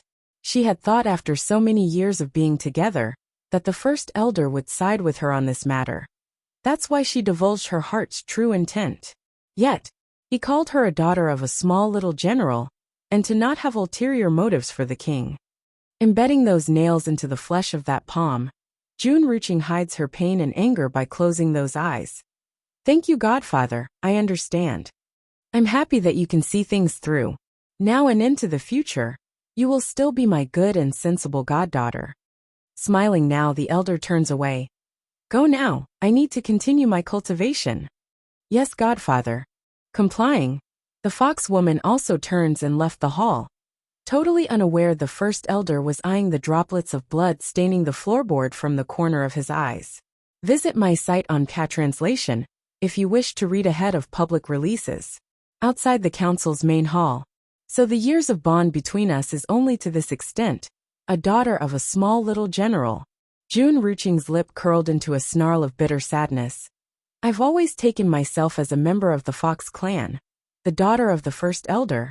That's why I thought you would support me. But it was nothing but my own illusion to believe you are my family. Haha, how laughable. To think I'm not worthy while a human woman is? Fine. If you won't help me, then I will get him with my own strength. When the time comes, I will have the whole demon realm bow down at my feet, and by then, I will have you repent for today's words. Wuxia 4. Giving one final glance back at the main hall of the Demon Council, Wuxia didn't look back this time as she walked away. In her eyes, there's only a strong chilling glint that showed off her conviction. At the same time while that occurred, the Tiger clan's home was in a total mess. Shouting, don't mess around like that. Fast, put the thing in your hand down carefully, don't drop it please. Huang Chemu nervously eyes the maiden in front of himself, ready to stop breathing with every frightening movement. Still hugging the jade cup in her hands, Huang Xiaoying vigilantly steps back to avoid her father's blockade. I don't want to. It wasn't easy to steal this from your treasury vault. I'm not putting it back. No matter what, he's still the chief of the Tiger clan. He should be hailed and treated with respect. Yet it's always this daughter of his who comes making trouble. What's more, because this girl's his only child, he has no choice but to give in to her whims. The jade cup is useless to me, I know that, but I can give it away. All smiles in her face, the innocent maiden proudly states her reason for stealing. So, I won't return it to you. Huang Chemu literally wanted to go crazy right now. This wasn't the first time his daughter stole from the treasury vault already. If not for wanting to catch the thief after so many issues lately, he wouldn't have even bothered to hide in the corner of the room for all these days. Even worse, the brat's actually giving them all away. Sweetie, can you tell me who you are giving all these away to? Thinking fast, the poor tiger chief intends to get it all back after finding out. Your future son-in-laws. Huang Xiaoying's mouth turns into the most innocent smile of a maiden falling in love. Mistress. Visit my site on Translation if you wish to read ahead of public releases. Boom boom boom. Like thunder slapping his face left and right, Huang Chemu popped his eyes in horror. Future son-in-law. This stinky girl actually fell in love with some wild boy. And he's been contracted? And my daughter would come and steal her old man's treasure for said stinking runt? Sweetie, you would empty my coffer just for a boy's sake? Jumping up and down, the old tiger was furious. If not for the jade cup still being the girl's hand, he would have already run up to give the ignorant lass a good beating. Father, what's wrong with giving a few things away in order to let your daughter get the man of her dreams? Puckering that lip, the tiger maiden didn't agree with her old man's disgruntled appearance. And I also promised to give her the entire tiger clan. Poor the father.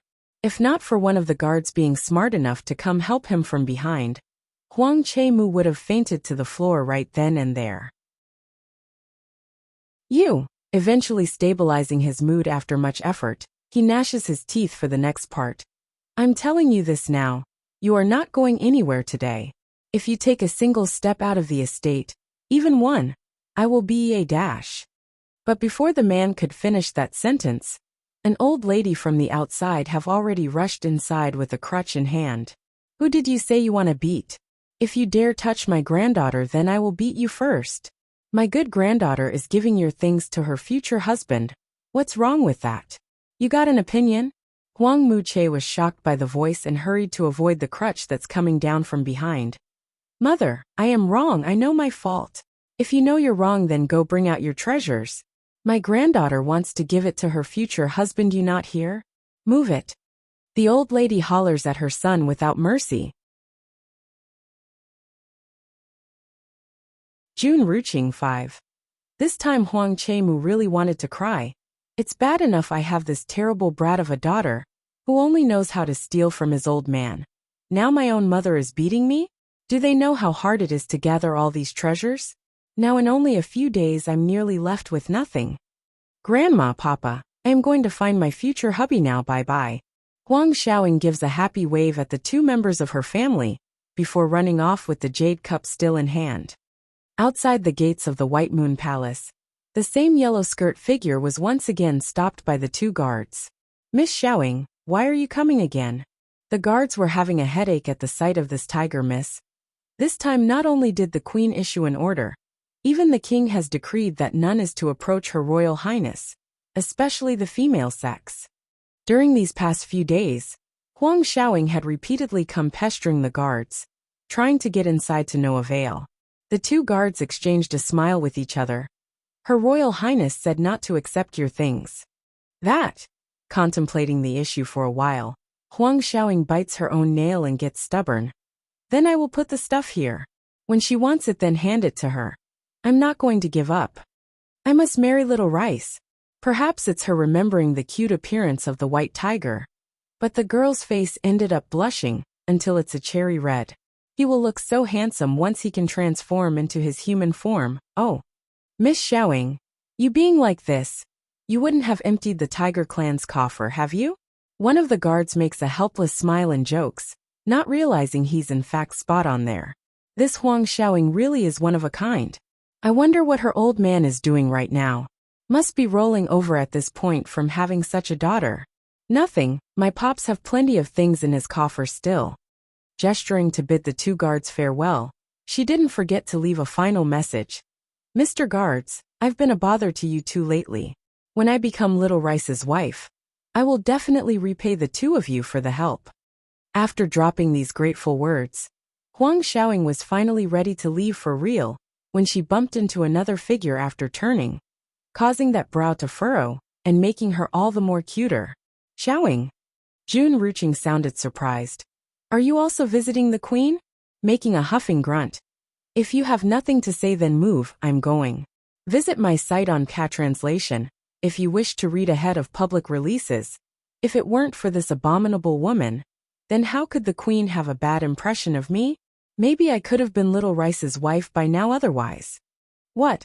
Are you angry because you couldn't see the queen? Not getting angry, June Ruching puts on the most gracious smile she could muster.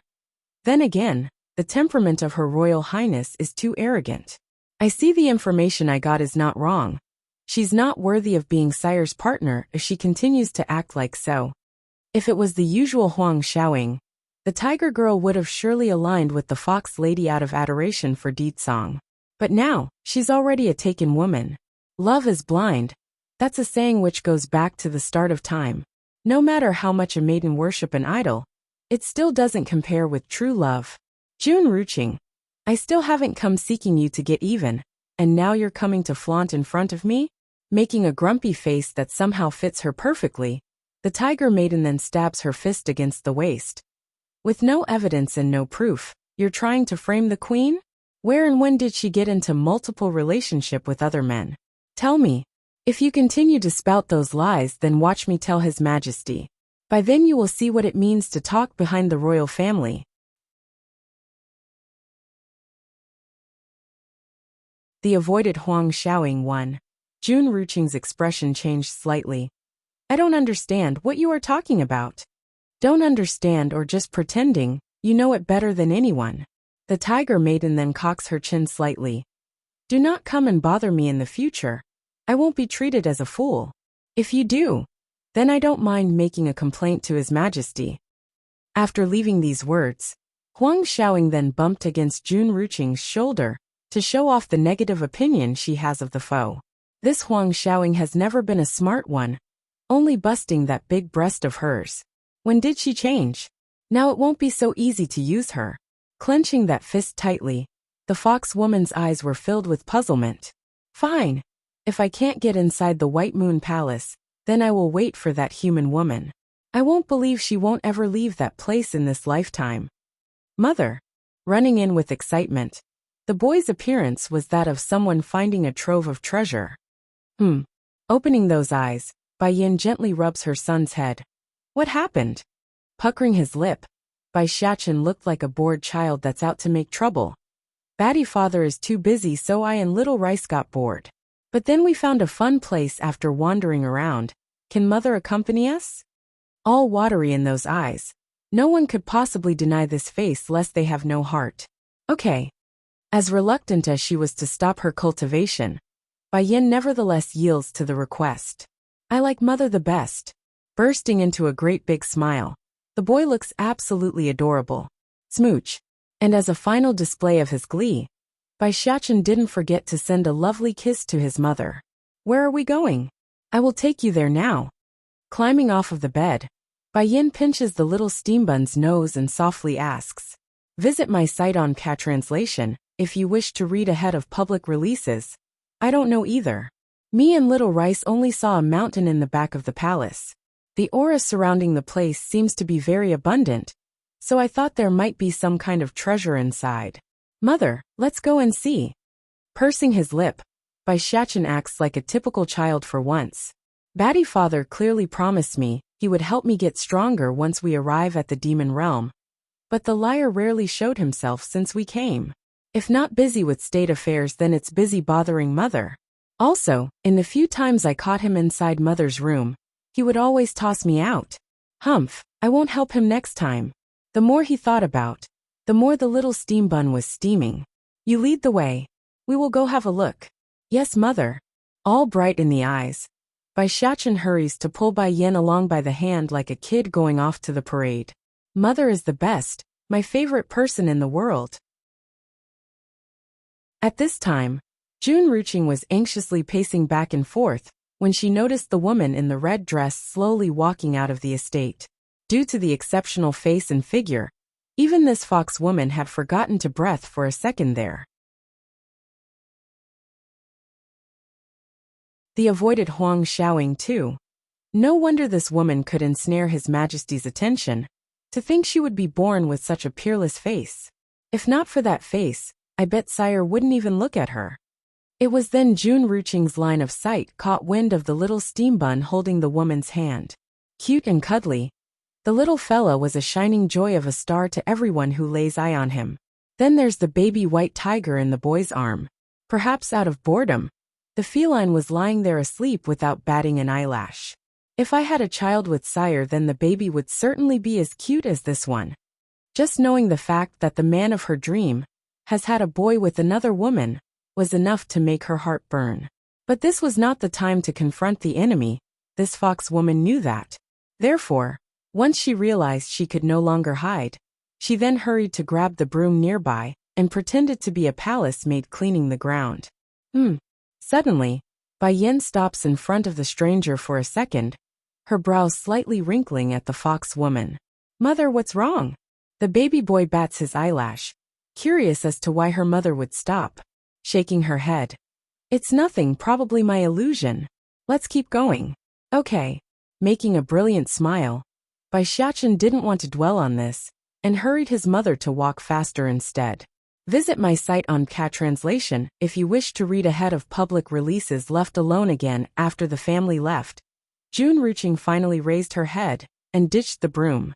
This time around, though, her eyes were burning with hatred instead of just jealousy. It seems that the Queen's vigilance is stronger than I thought. It looks like I need to be more careful in the future. As the blood-colored crescent moon hangs in the sky, a certain mountain was abnormally out of place in how it was giving off a white glow. Son, is this the place you were talking about? Rubbing her chin, Bai Yin couldn't shirk off the unusual vibe this place was giving off. It's strange how there's only the sound of insects buzzing inside the grasses. Giving a serious nod with his little head. That's right, Mother. This is the place we discovered to have the dense aura. Can we go in and look? All right. Nodding slightly, this woman would never refuse her son's request. Not in the past, and most importantly not in the future. Mistress, this place is weird. It's giving me a weird vibe. By now little Rice have also woken up from his nap, his eyes sharp as he scanned the mountain that's glistening with the white glow. Weird. Yes, it's weird. I keep getting the feeling that I've been here before. But that's not possible because I've always been with Mistress since my birth. There's no way I could have come to the demon realm and be here of all places. Bai Yin turns silent for a while like she's thinking something important. No matter what, we will go ahead and have a look first. Besides, Deed Song never mentioned anything about an area that I can't go, so there shouldn't be anything here threatening to our safety. That said, she then began stepping into the sacred mountain, oblivious to the shadow slowly coming out of a boulder from their rear. The avoided Huang Xiaoying 3. Perhaps it's out of excessive excitement, the shadowing figure ended up shaking profusely. Queen, I haven't tried to harm you yet, and you're doing it perfectly well on your own. Smirking hard, June Ruching wanted to jump with joy at this moment. No, this won't do. I must tell Godfather about her entry into the Demon Mountain. Having her end like this is too easy. She must bear the bad name of the world before she dies. Giving one final look at the direction in which Bai Yin went, this vicious fox woman immediately turned away from where she came. In the Elder Council's residence, the members of this ancient order were in the middle of meditation when the door to their home was pushed open, followed swiftly by a panicking voice. Godfather, not good at all. I just saw a person enter the Demon Mountain. What? The first elder promptly jerked up, his breathing fierce and rough. You said someone went to the Demon Mountain? Who is so bold? The one in the Demon Mountain is not to be trifled with, and she will only listen to the king. Even on many occasions she would ignore the princess, let alone everyone else. I don't know. Biting that lip, the fox woman then allows her body to shake like that of someone in fear. I don't know that woman, but I advised her, she said. What did she say? The first elder openly frowns. A woman that June Ruching doesn't know? Who could it be? She said, the purpose of her sneaking into the demon realm is to get some kind of treasure from the Demon Mountain. I have already told her the danger of that place, but she insisted on entering. Godfather, what should we do? Letting a layer of water to fill those eyes. I don't want unnecessary sacrifice, even if she did come with ulterior motives. Visit my site on Cat Translation if you wish to read ahead of public releases. It's rumored that the one occupying the Demon Mountain for all these eons was to protect a certain treasure. Therefore, June Ruching had a certain level of confidence to her excuse. Are you sure you don't know who the woman is that went into the Demon Mountain? The elders present were all making a sinking expression by this point. Godfather, I really don't know, I have never seen her. Tears of grievance quickly fell out of June Ruching's eye. If we go save her now, maybe, just maybe she can still survive. The first elder's gaze sank even further until it's as dark as night. Go inform the rest of the elders. We're going to the Demon Mountain this instant. Yes, Godfather. Hanging her head with that shaking body. Her appearance was that of someone feeling guilt and sadness for the victim. However, if one had taken a closer look, they would notice that sly grin of an evil villain underneath. So what if you are the queen? The crime of stealing the treasures of the demon realm is so grave that even His Majesty won't be able to protect you because none of the elders would let this slide. Moreover, those who trespass into the demon mountain will always anger that person whom resides there. Whether you can live to come back out is not even a certainty at this point. Within the demon mountain, Bai Yin was currently feeling absolutely refreshed under the glowing white light given off by the terrain. It's something she never experienced before. Mother, this place is not only rich in spiritual energy, even the spring water is extraordinarily sweet. All sweet and happy, Bai Xiachen raises a smile as he tells his opinion. I like this mountain. Bai Yin did answer back, only keeping her eyes always on a vigilant stance as she looked around. How can this place be only rich in spiritual energy? Just by walking around, there's already several scarce medicine herbs littered around the ground. The avoided Huang Xiaoying 4. As a result of all these anomalies, Bai Yan's perspective of this mountain only grew stranger by the minute. But then just as her eyes were wander around for clues as to why, a sudden sharp call of a bird from the air had knocked her back from her senses. It was far away still in the sky, however. It's more than enough to send her alarms into high alert. Little Rice, come back. Stunned by the loud order, Little Rice didn't know how to react, and only peered upwards at the strange noise. Who is this? Who dares to trespass on the forbidden grounds of the demon mountain? Though it's a beautiful female who spoke based on the sound signature they are hearing, the voice was nevertheless painful in how it's seemingly able to penetrate one's soul. And as if on cue, the owner of that voice gradually materializes from the void and into reality. Long red hair that flutters with the wind. This was a glamorous female that looks to be in the middle-age group gap. However, that red dot on that forehead seems to be able to rewind that appearance by over a decade, making her with the looks of a young maiden, while keeping the mature air of a woman that could only be gained with age and experience. Hurrying to pull her son behind her back and picking up the baby tiger. I'm sorry for trespassing on this forbidden ground. We didn't mean to disturb your rest. We will leave now. There's good reason for Bai Yin to be so alarmed and defensive before this glamorous woman of flaming red. She's strong, second only to Deet Song based on her judgment. Hold on. Seeing that Bai Yin was about to turn away, the glamorous woman hurried to break free from the last bit of the void, her eyes showing urgency. You can't go. Startled by the outcry from the back, she turns back and asked, Is there something else? Biting that rosy lip, the glamorous woman had on a look of strong expectations. I am Suzaku Vermilion Bird. Suzaku? Bai Yan's hand actually trembled at the name. You are Suzaku? Yes, I am Suzaku. That glimmer of hope now burns like a sparkling flame. Do you remember me? Calmly shaking her head, Bai Yan answers truthfully and denies it. I heard Xiaowan Princess mentioning you before, and then I had that dream of a white tiger. I'm just wondering, do you know or have anything to do with the white tiger? When she said this, her eyes were also sneaking a peek at the dumb-looking Little Rice in her arms. When the baby white tiger claimed that the demon mountain seemed oddly familiar before, Bai Yan's instinct already knew it couldn't be a coincidence. It must be related to the 4 sacred beasts. Visit my site on Translation if you wish to read ahead of public releases. That answer definitely caused a pang of disappointment in Suzaku's face. First giving a look at Bai Yan, then back at Little Rice, she sighed helplessly. State teacher didn't lie. You and the king have forgotten everything. She forgot me. Forgot the me who waited 1,000 years here for her.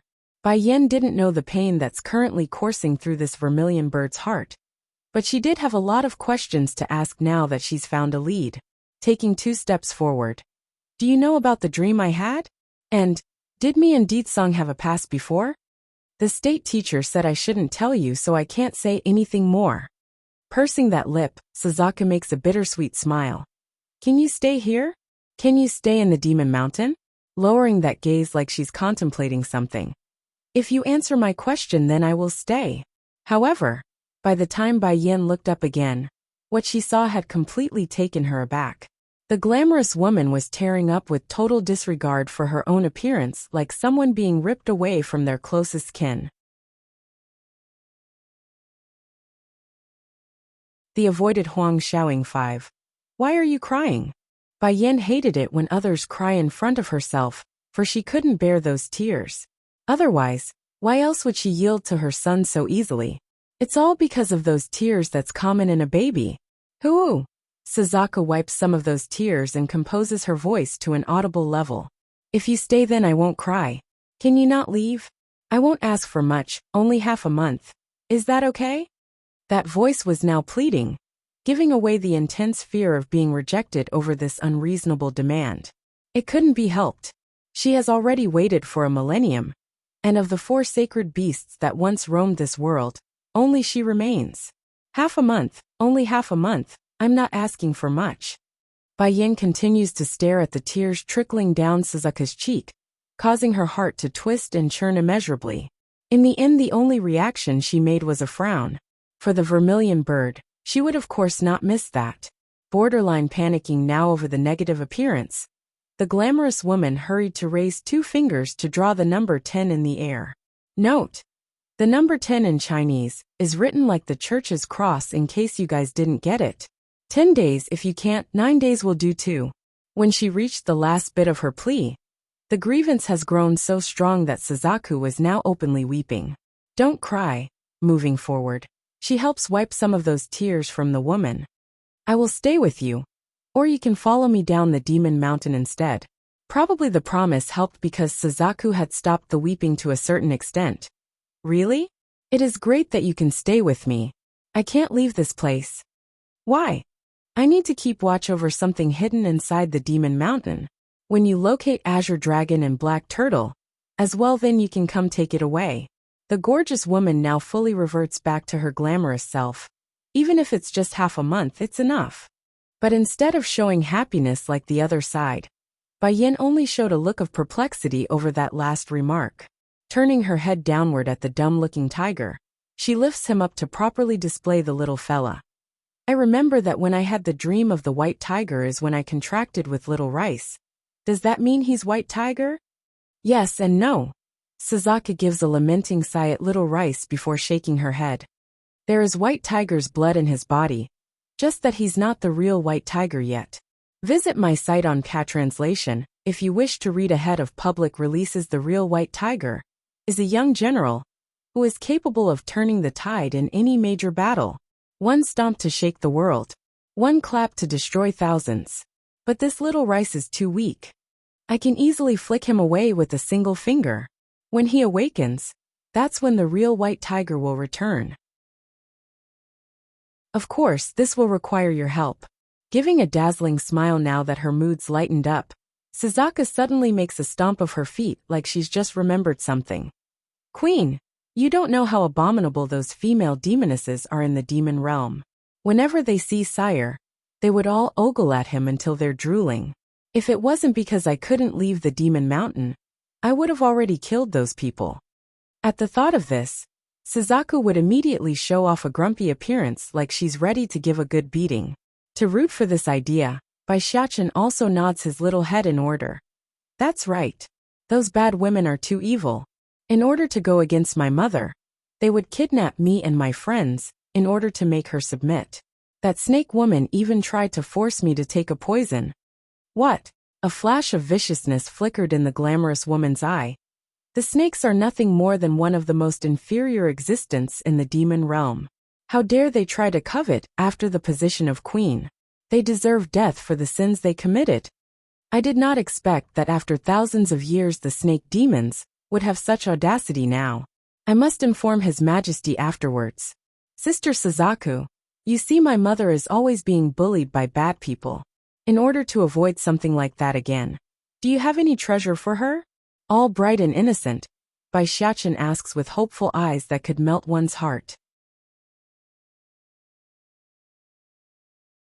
The avoided Huang Xiaoing 6. Bai Yan's face was black as she's ever had it. My son. Can you not take it for granted when asking for a gift from someone else? That's not a good habit to have. Let me think about it. Suzaku rubs her chin like she's thinking. Suddenly, her eyes sparkled with delight. I remember now. About 100 years ago, there was a bastard who dared to trespass into the demon mountain in order to steal. I caught him and beat him good and I nabbed his storage bag as punishment. But Sister Suzaku, who is so bold that they would come steal from the demon mountain? Looking up in curiosity, Bai Xiachen really wanted to know. Giving pause, the glamorous woman instead gazed down at the baby tiger. I think it was a member of the tiger clan, whatever Huang Che-mu. If not for him being related to White Tiger, I wouldn't have let him go. Huang Che-mu Tiger Clan? Talk about being the apple not falling far from the tree. I bet the girl's habit of stealing is also inherited from her old man. He seems to have a daughter named Huang Xiaoying too. When I caught him, he kneeled and begged for mercy, claiming there's a little tiger cub waiting for him back at home and needs to be fed. It was during that moment where he told me the girl's name. Out of pity, I let him go. That's right. Huang Che-mu was the only one who ever trespassed into the demon mountain and managed to return alive in all these centuries. Therefore, after his clan became aware of this fact, he was then immediately taken as the chief, and the rest was history. That means Huang Xiaoying is already over a century old? All stiff in his demeanor, Little Rice had all his fur raised like a ball. If it is based on the age of human beings, this Huang Xiaoying is already an old lady. And I'm only a baby tiger of 5. Mistress, in his panic, the little fella promptly jumped into Bai Yan's embrace, making a pitiful face. You mustn't contract that Huang Xiaoying otherwise. I will commit suicide in front of you who? Being the understanding and considerate adult that she was, Bai Yan didn't have the heart to point out demons are different in terms of counting one's age. Turning back to Suzaku. Where are you keeping your stashes, can I see? The treasures that's collected by Suzaku cannot be anything ordinary. Okay. Suzaku's smile has reached up to her eyes at this point. Those things were originally for you anyways. Now that you are here, just take what belongs to you. Visit my site on Cat Translation if you wish to read ahead of public releases. Why? Because. Stumping on that for a bit. Her smile grew even deeper till it's all that she could express. I'm yours anyway, so naturally my possessions are yours as well. Bai Yan definitely shuddered over that answer. That's right. She's shuddering at the thought of being the love target of another female. She's just not into that sort of relationship, so she couldn't help but give the weird eye at the glamorous woman. Oh, Queen, don't misunderstand me. Suzaku then got all shy and fiddly with her fingers.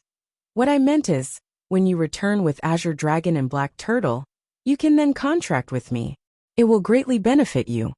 In truth, if it wasn't for the fact that she still couldn't leave this demon mountain, this vermilion bird would have jumped at making the contract already. With the misconception out of the way, it was time they went to the secret stash in question. Suzaku didn't hide it far, only a short walk away, which gave Bai Yan ample time to sweep across the entire treasure trove. As an alchemist, the medicine ingredients were the first to go naturally. However, there were many useful treasures as well that was outside of her field of expertise. This soul bracelet can trap a being's soul into its confines. When done, even if they are your mortal enemy, they will still have to submit to your will. Suzaku explains, proud of the fact that she's got something that could please. Putting the bracelet away after getting the details. Not bad. I will go collect a powerful soul later and gift it to my grandfather from the Lawn House. The avoided Huang Xiaoying 7. The first thing she thought of was the Lawn House. After all, it was this family who stood by her side during times of distress. That kind of bond and kindness could never be forgotten. The tea from this teapot can help increase one's spiritual energy. This is useful for Grandpa back at the medicine sect. And this one, because of Suzaku's words earlier, Bai Yan ended up not holding back at all and grabbed the best things there were, thus filling her storage sack to the brim of exploding. Suzaku, I saw a lot of precious herbs growing around the mountain when I was coming up. I intend to take them as well. Is that fine with you? Okay, here, take Little Rice. I'm sure the two of you have a lot of things to catch up upon. Readily throwing the baby tiger into the other side's arm, Bai Yan then took her son's hand. Son, let's go. We're going on a harvesting trip. Okay, mother. I will listen to you. All smiles, the boy starts getting all excited for the trip. Let us go then. Hand in hand, the mother and son pair then left the cave, leaving behind one tiger and one bird in the background who kept eyeing each other awkwardly. How did you become so weak now? After a few minutes, it was Suzaku who broke the silence with her helpless sigh. Little Rice, on the other hand, only blinked innocently like he didn't understand. I don't know what you are talking about. I don't know you.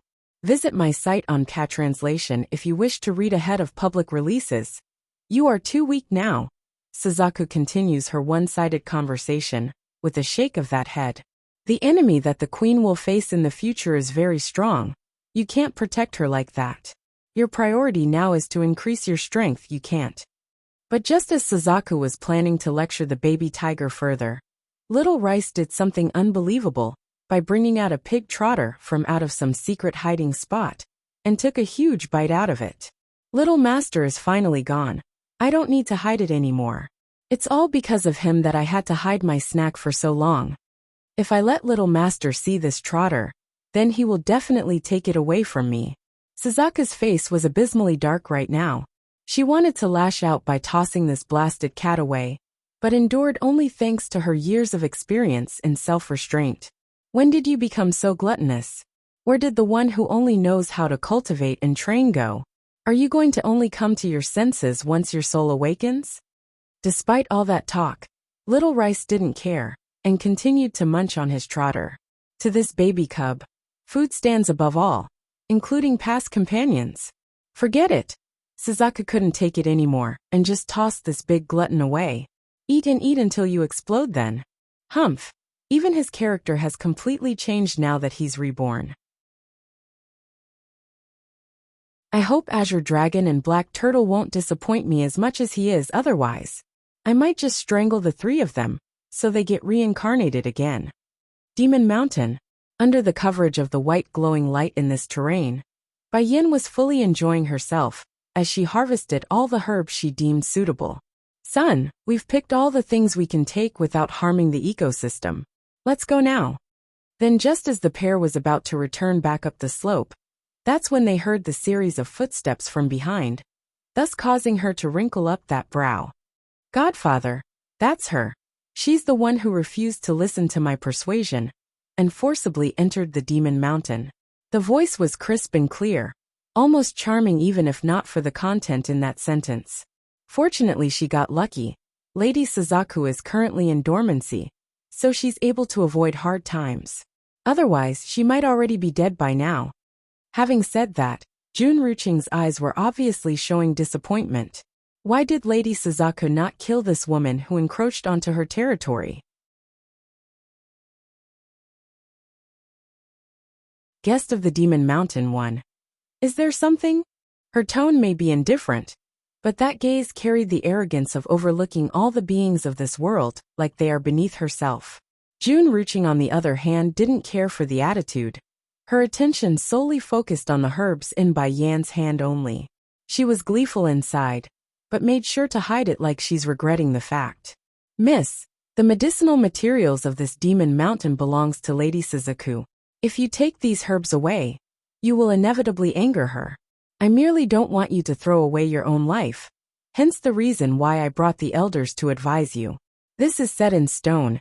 Evidence and witnesses are all here. She can't escape now. This absolutely delighted Jun Ruqing after hearing that response. Unable to resist, a faint smile ended up seeping through to only be retracted in the next second when she turned back to the elders. Godfather, I have already tried to persuade her.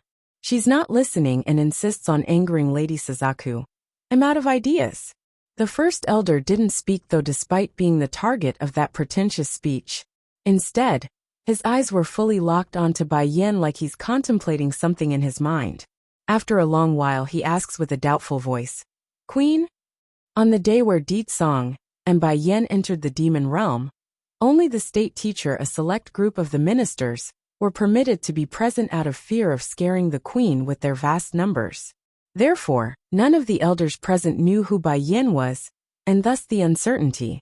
Stopping over that word, Bai Yan meets the excited look of the elder. You got something else to say? Forgive me, Queen. I didn't know the one who came to the Demon Mountain is you. If I had known, I wouldn't have caused such a scene. making a meepish smile. The first elder then shoots a warning look at his goddaughter. Visit my site on Cat Translation if you wish to read ahead of public releases. This girl did not tell me the person who came to the Demon Mountain is the queen. What's more, the entire territory in the demon realm is the queen's. Why should she get consent from others? Wuxia, don't you think you should give me an explanation on what's going on here? The fox woman trembled hard at the demand, her face blue and white from shock. The way her godfather was acting went beyond her expectations and more. For one, it stands to reason that everyone should be enraged that a human woman was trying to occupy this demon mountain and take its treasure. So why? Why would the queen be exempt? Godfather, these days Her Highness refused to meet anyone. That's why I didn't know her identity. What's more, halting for a second, she bites her lip like she's the one facing grievance. The demon mountain is so dangerous. I'm just doing this out of concern for her safety. Not to mention Lady Suzuka's temper is not good to begin with. If she learns of an intruder coming into her home, I can't even fathom what she would do to everyone. The reason why the demon mountain was called the Forbidden Grounds was all because of the vermilion bird living here. Aside from Di Tsang and Di Xiao, one who would occasionally barge her way into this place, none were allowed lest they want to be burned to death by the bird's flame. That's why it's without surprise that many of the elders would start worrying in their hearts. They know how troublesome it would become if Jun Ruqing's words were to come to fruition. Guest of the Demon Mountain too, Wuxia. The first elder sighs and makes a frustrated face. I have told you before that you don't have to worry about the businesses related to the king. If Her Highness trespasses into the Demon Mountain, then there will be His Majesty coming to save her. There's no need for you to interfere. Not to mention, the relationship between the queen and the one residing here is not ordinary to begin with.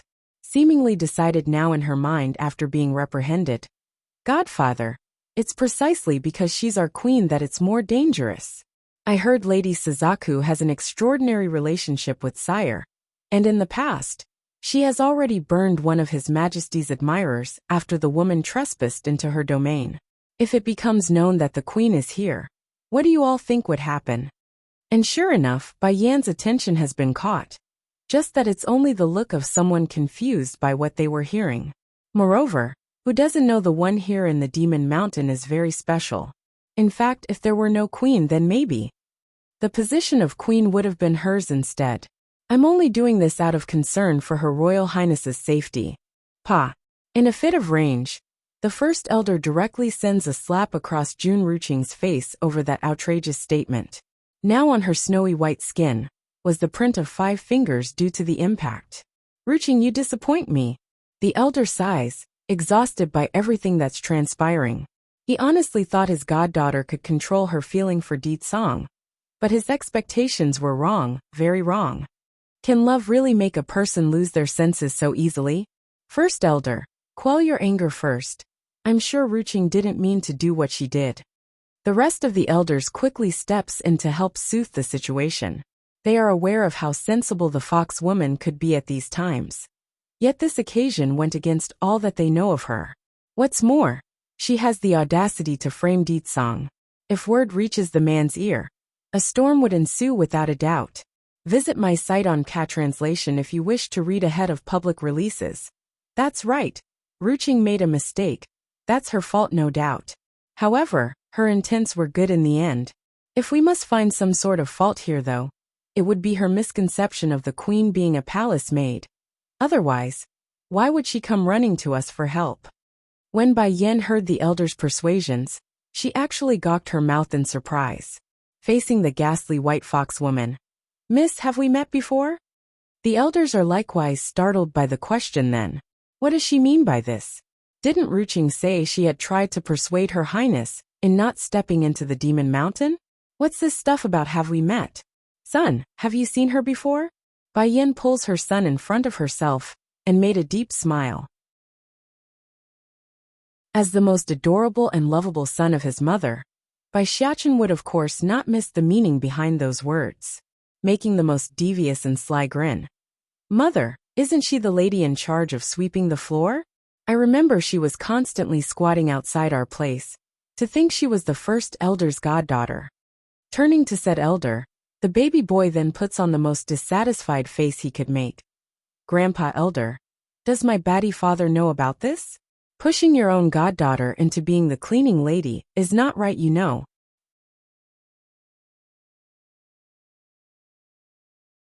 Guest of the Demon Mountain 3. The boy's words may appear nominally on Jun Ruching's side, but in fact it's to tell the elders one thing. During this period the woman has been stalking the White Moon Palace acting as a cleaning lady. Therefore, the lie of not knowing who the queen was becomes false. You're spouting lies. The fox woman cries out in desperation, falling into panic as she does so. I have never disguised myself as a palace maid. You are framing me. Instead of being angered at being called a little liar, Bai Xiachen only popped his mouth into a oh shape like he's surprised as well. So it's not Grandpa Elder who sent you to clean my home. It's you doing it on your own? I'm sorry, Grandpa Elder. It's my fault for wronging you. That said, the boy then sincerely bows his head like a good little kid. I was too quick to judge earlier. My apologies for the mistake. Her outfit is simply too similar to the other palace maids. That's why I thought she was a cleaning lady when she was sweeping the floor with the broom. Highness, you don't need to be so polite with us. After all, you didn't mean it. The first elder then shifted his attention back over to his goddaughter, who clearly lost control of the situation. Ruching, explain yourself this instant. She is Jun Ruching? Bai Xiachen abruptly exclaims, showing a look of horror for some reason. Originally the fox woman was already trembling from her godfather's interrogation, but the boy's loud voice only made it worse. In that moment, she actually went numb and went to the knees. Highness, do you know this goddaughter of mine? Shifting to the little prince, the first elder asks. Making a tied look for the longest time, Bai Xiachen eventually speaks. A few days ago, Huang Xiaoying came to find mother in order to make trouble. Fortunately, Auntie was there also and stopped it before it could happen. Then after a confession due to duress, Huang Xiaoying came clean and revealed it was this woman who led her along, claiming mother had multiple affairs with other men before coming. Visit my site on Translation if you wish to read ahead of public releases for the sake of his own tiger friend. Bai Xiachen could only keep the fact that Huang Xiaoying divulged everything for the sake of little rice. After all, it's not good for one's reputation to have a century-old lioness going after a baby cub. Thus the blame could only fall on Di Xiaowan. Jun Ruching, the first elder roars. You got some nerve there, framing the queen behind her back? Do you think Sire's sight is blind or something? You think he wouldn't know the queen's character well? Getting more and more flustered now. Godfather, that Huang Xiaoying is framing me. I have done no such thing. Ho ho, are you taking me for a fool or thinking I have a twisted mindset? A brainless girl like that Huang Xiaoying could never hatch a plan of this scale or intricacy. The first elder has lost all the warmth from his voice, turning stern and serious like a figure of authority that he was. Meanwhile in the background, Bai Xiachen only watched in silence while holding Bai Yan's hand. Why do I keep getting the feeling that Huang Xiaoying would be very sad if she learns of the elder's opinion? Godfather, I am wrong. I know I am wrong. I beg you not to tell His Majesty about this. In a desperate plea, Jun Ruching pulls against her godfather's sleeve, tears falling like a waterfall. If was in the past, the other elders present would have already stepped in to help out. However, the matter involves the royal family, and the fault definitely lies with her. How could a girl who was so clever in the past become so vicious? Second elder, third elder. Finding no hope from this angle, Jun Ruching hurries to look elsewhere. You two must help. If things reach the king's ear, it will be the end of me.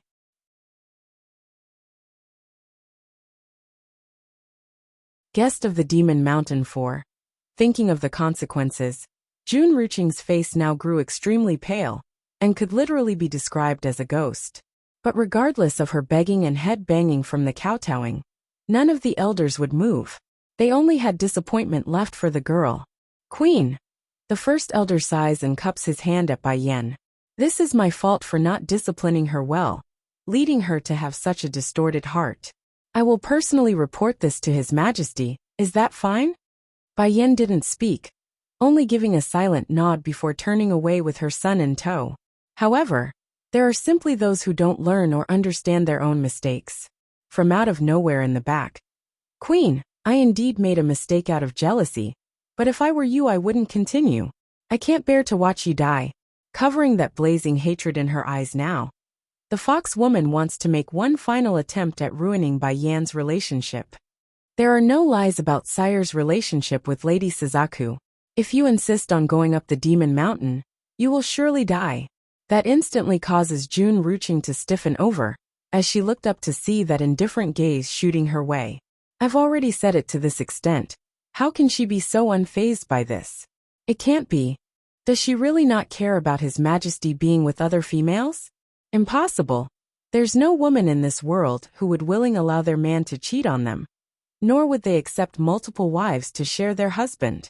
Queen, you may not care about Sire having concubines in his harem, but Lady Suzaku will definitely care about your existence. Going all in now, Jun Ruching gnashes her teeth and didn't care anymore. After all, they've known each for so long already. You are merely a latecomer. The implication her words were that Suzaku should be the main wife, while she's nothing but a third party, who came in later to steal another woman's man. Jun Ruching, you are looking for death. The first elder has completely exploded with rage now. In his fit, the man actually sent a punch directly onto his goddaughter's chest, and sent the fox woman flying across the grasses. Despite the trickling of blood coming out of her mouth, the jealous one had on a rather happy smirk in light of her dire situation. I won't let you have a good time either, even if it means my death. Lady Suzaku will definitely kill you. Visit my site on Translation if you wish to read ahead of public releases. Queen, don't listen to her nonsense. The first elder anxiously turns to Bai Yan, his voice urgent and afraid. Lady Suzaku can't be in a relationship with His Majesty. It's impossible. The possessive desire of a woman mustn't be underestimated. It's a terrible thing to meddle with. That much the first elder knew.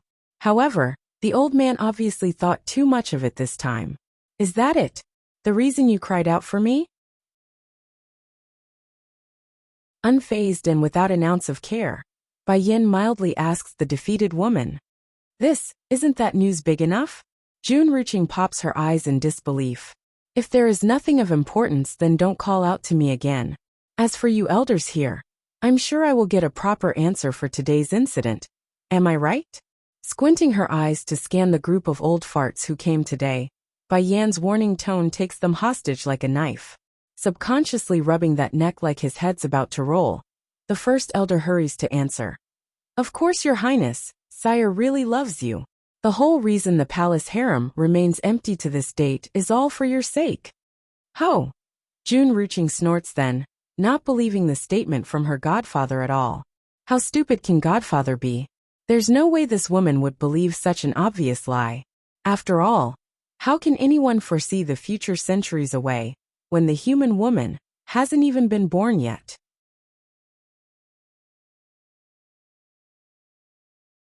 Guest of the Demon Mountain 5. Oh, I know.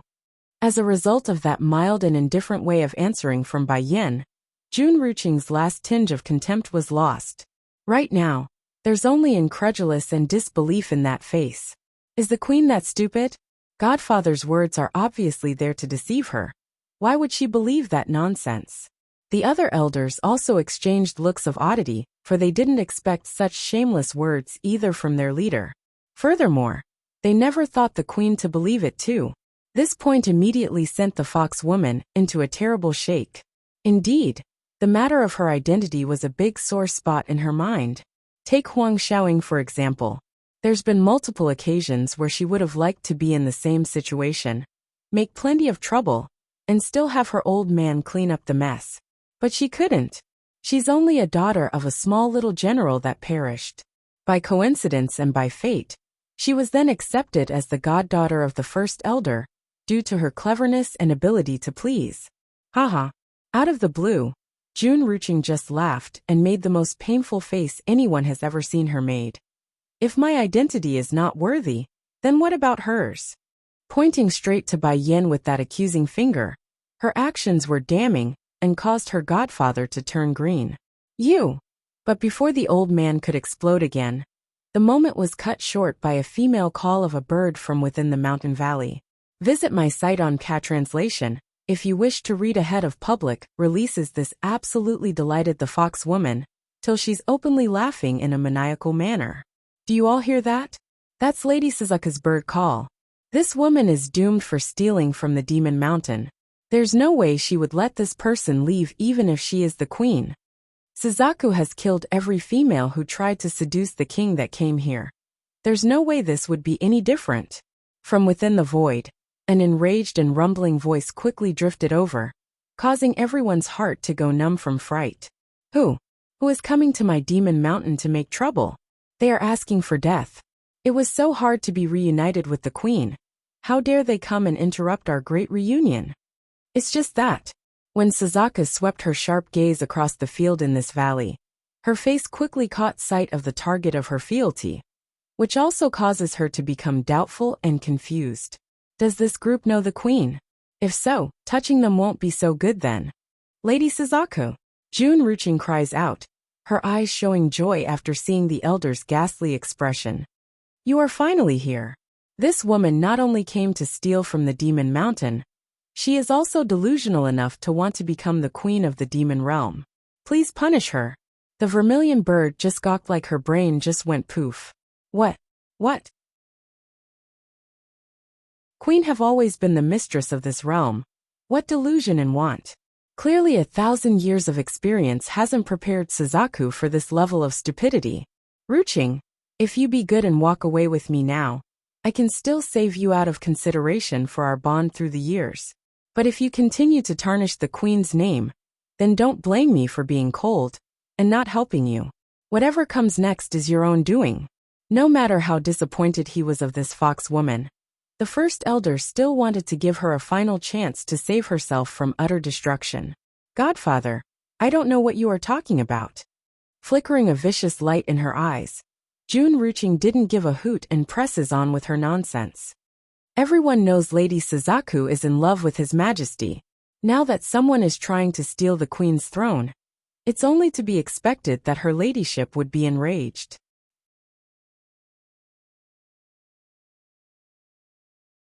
Guest of the Demon Mountain 6. Even if I can't escape my imminent death, I still won't let her do any better.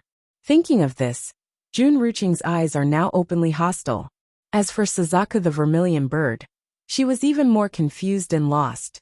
The only thing running through this glamorous woman's head now was that last comment, and the fear of what it entailed. Stinking bitch, what are you talking about? In her urgent rage, she quickly steps out from the void and lashes out in defense of herself.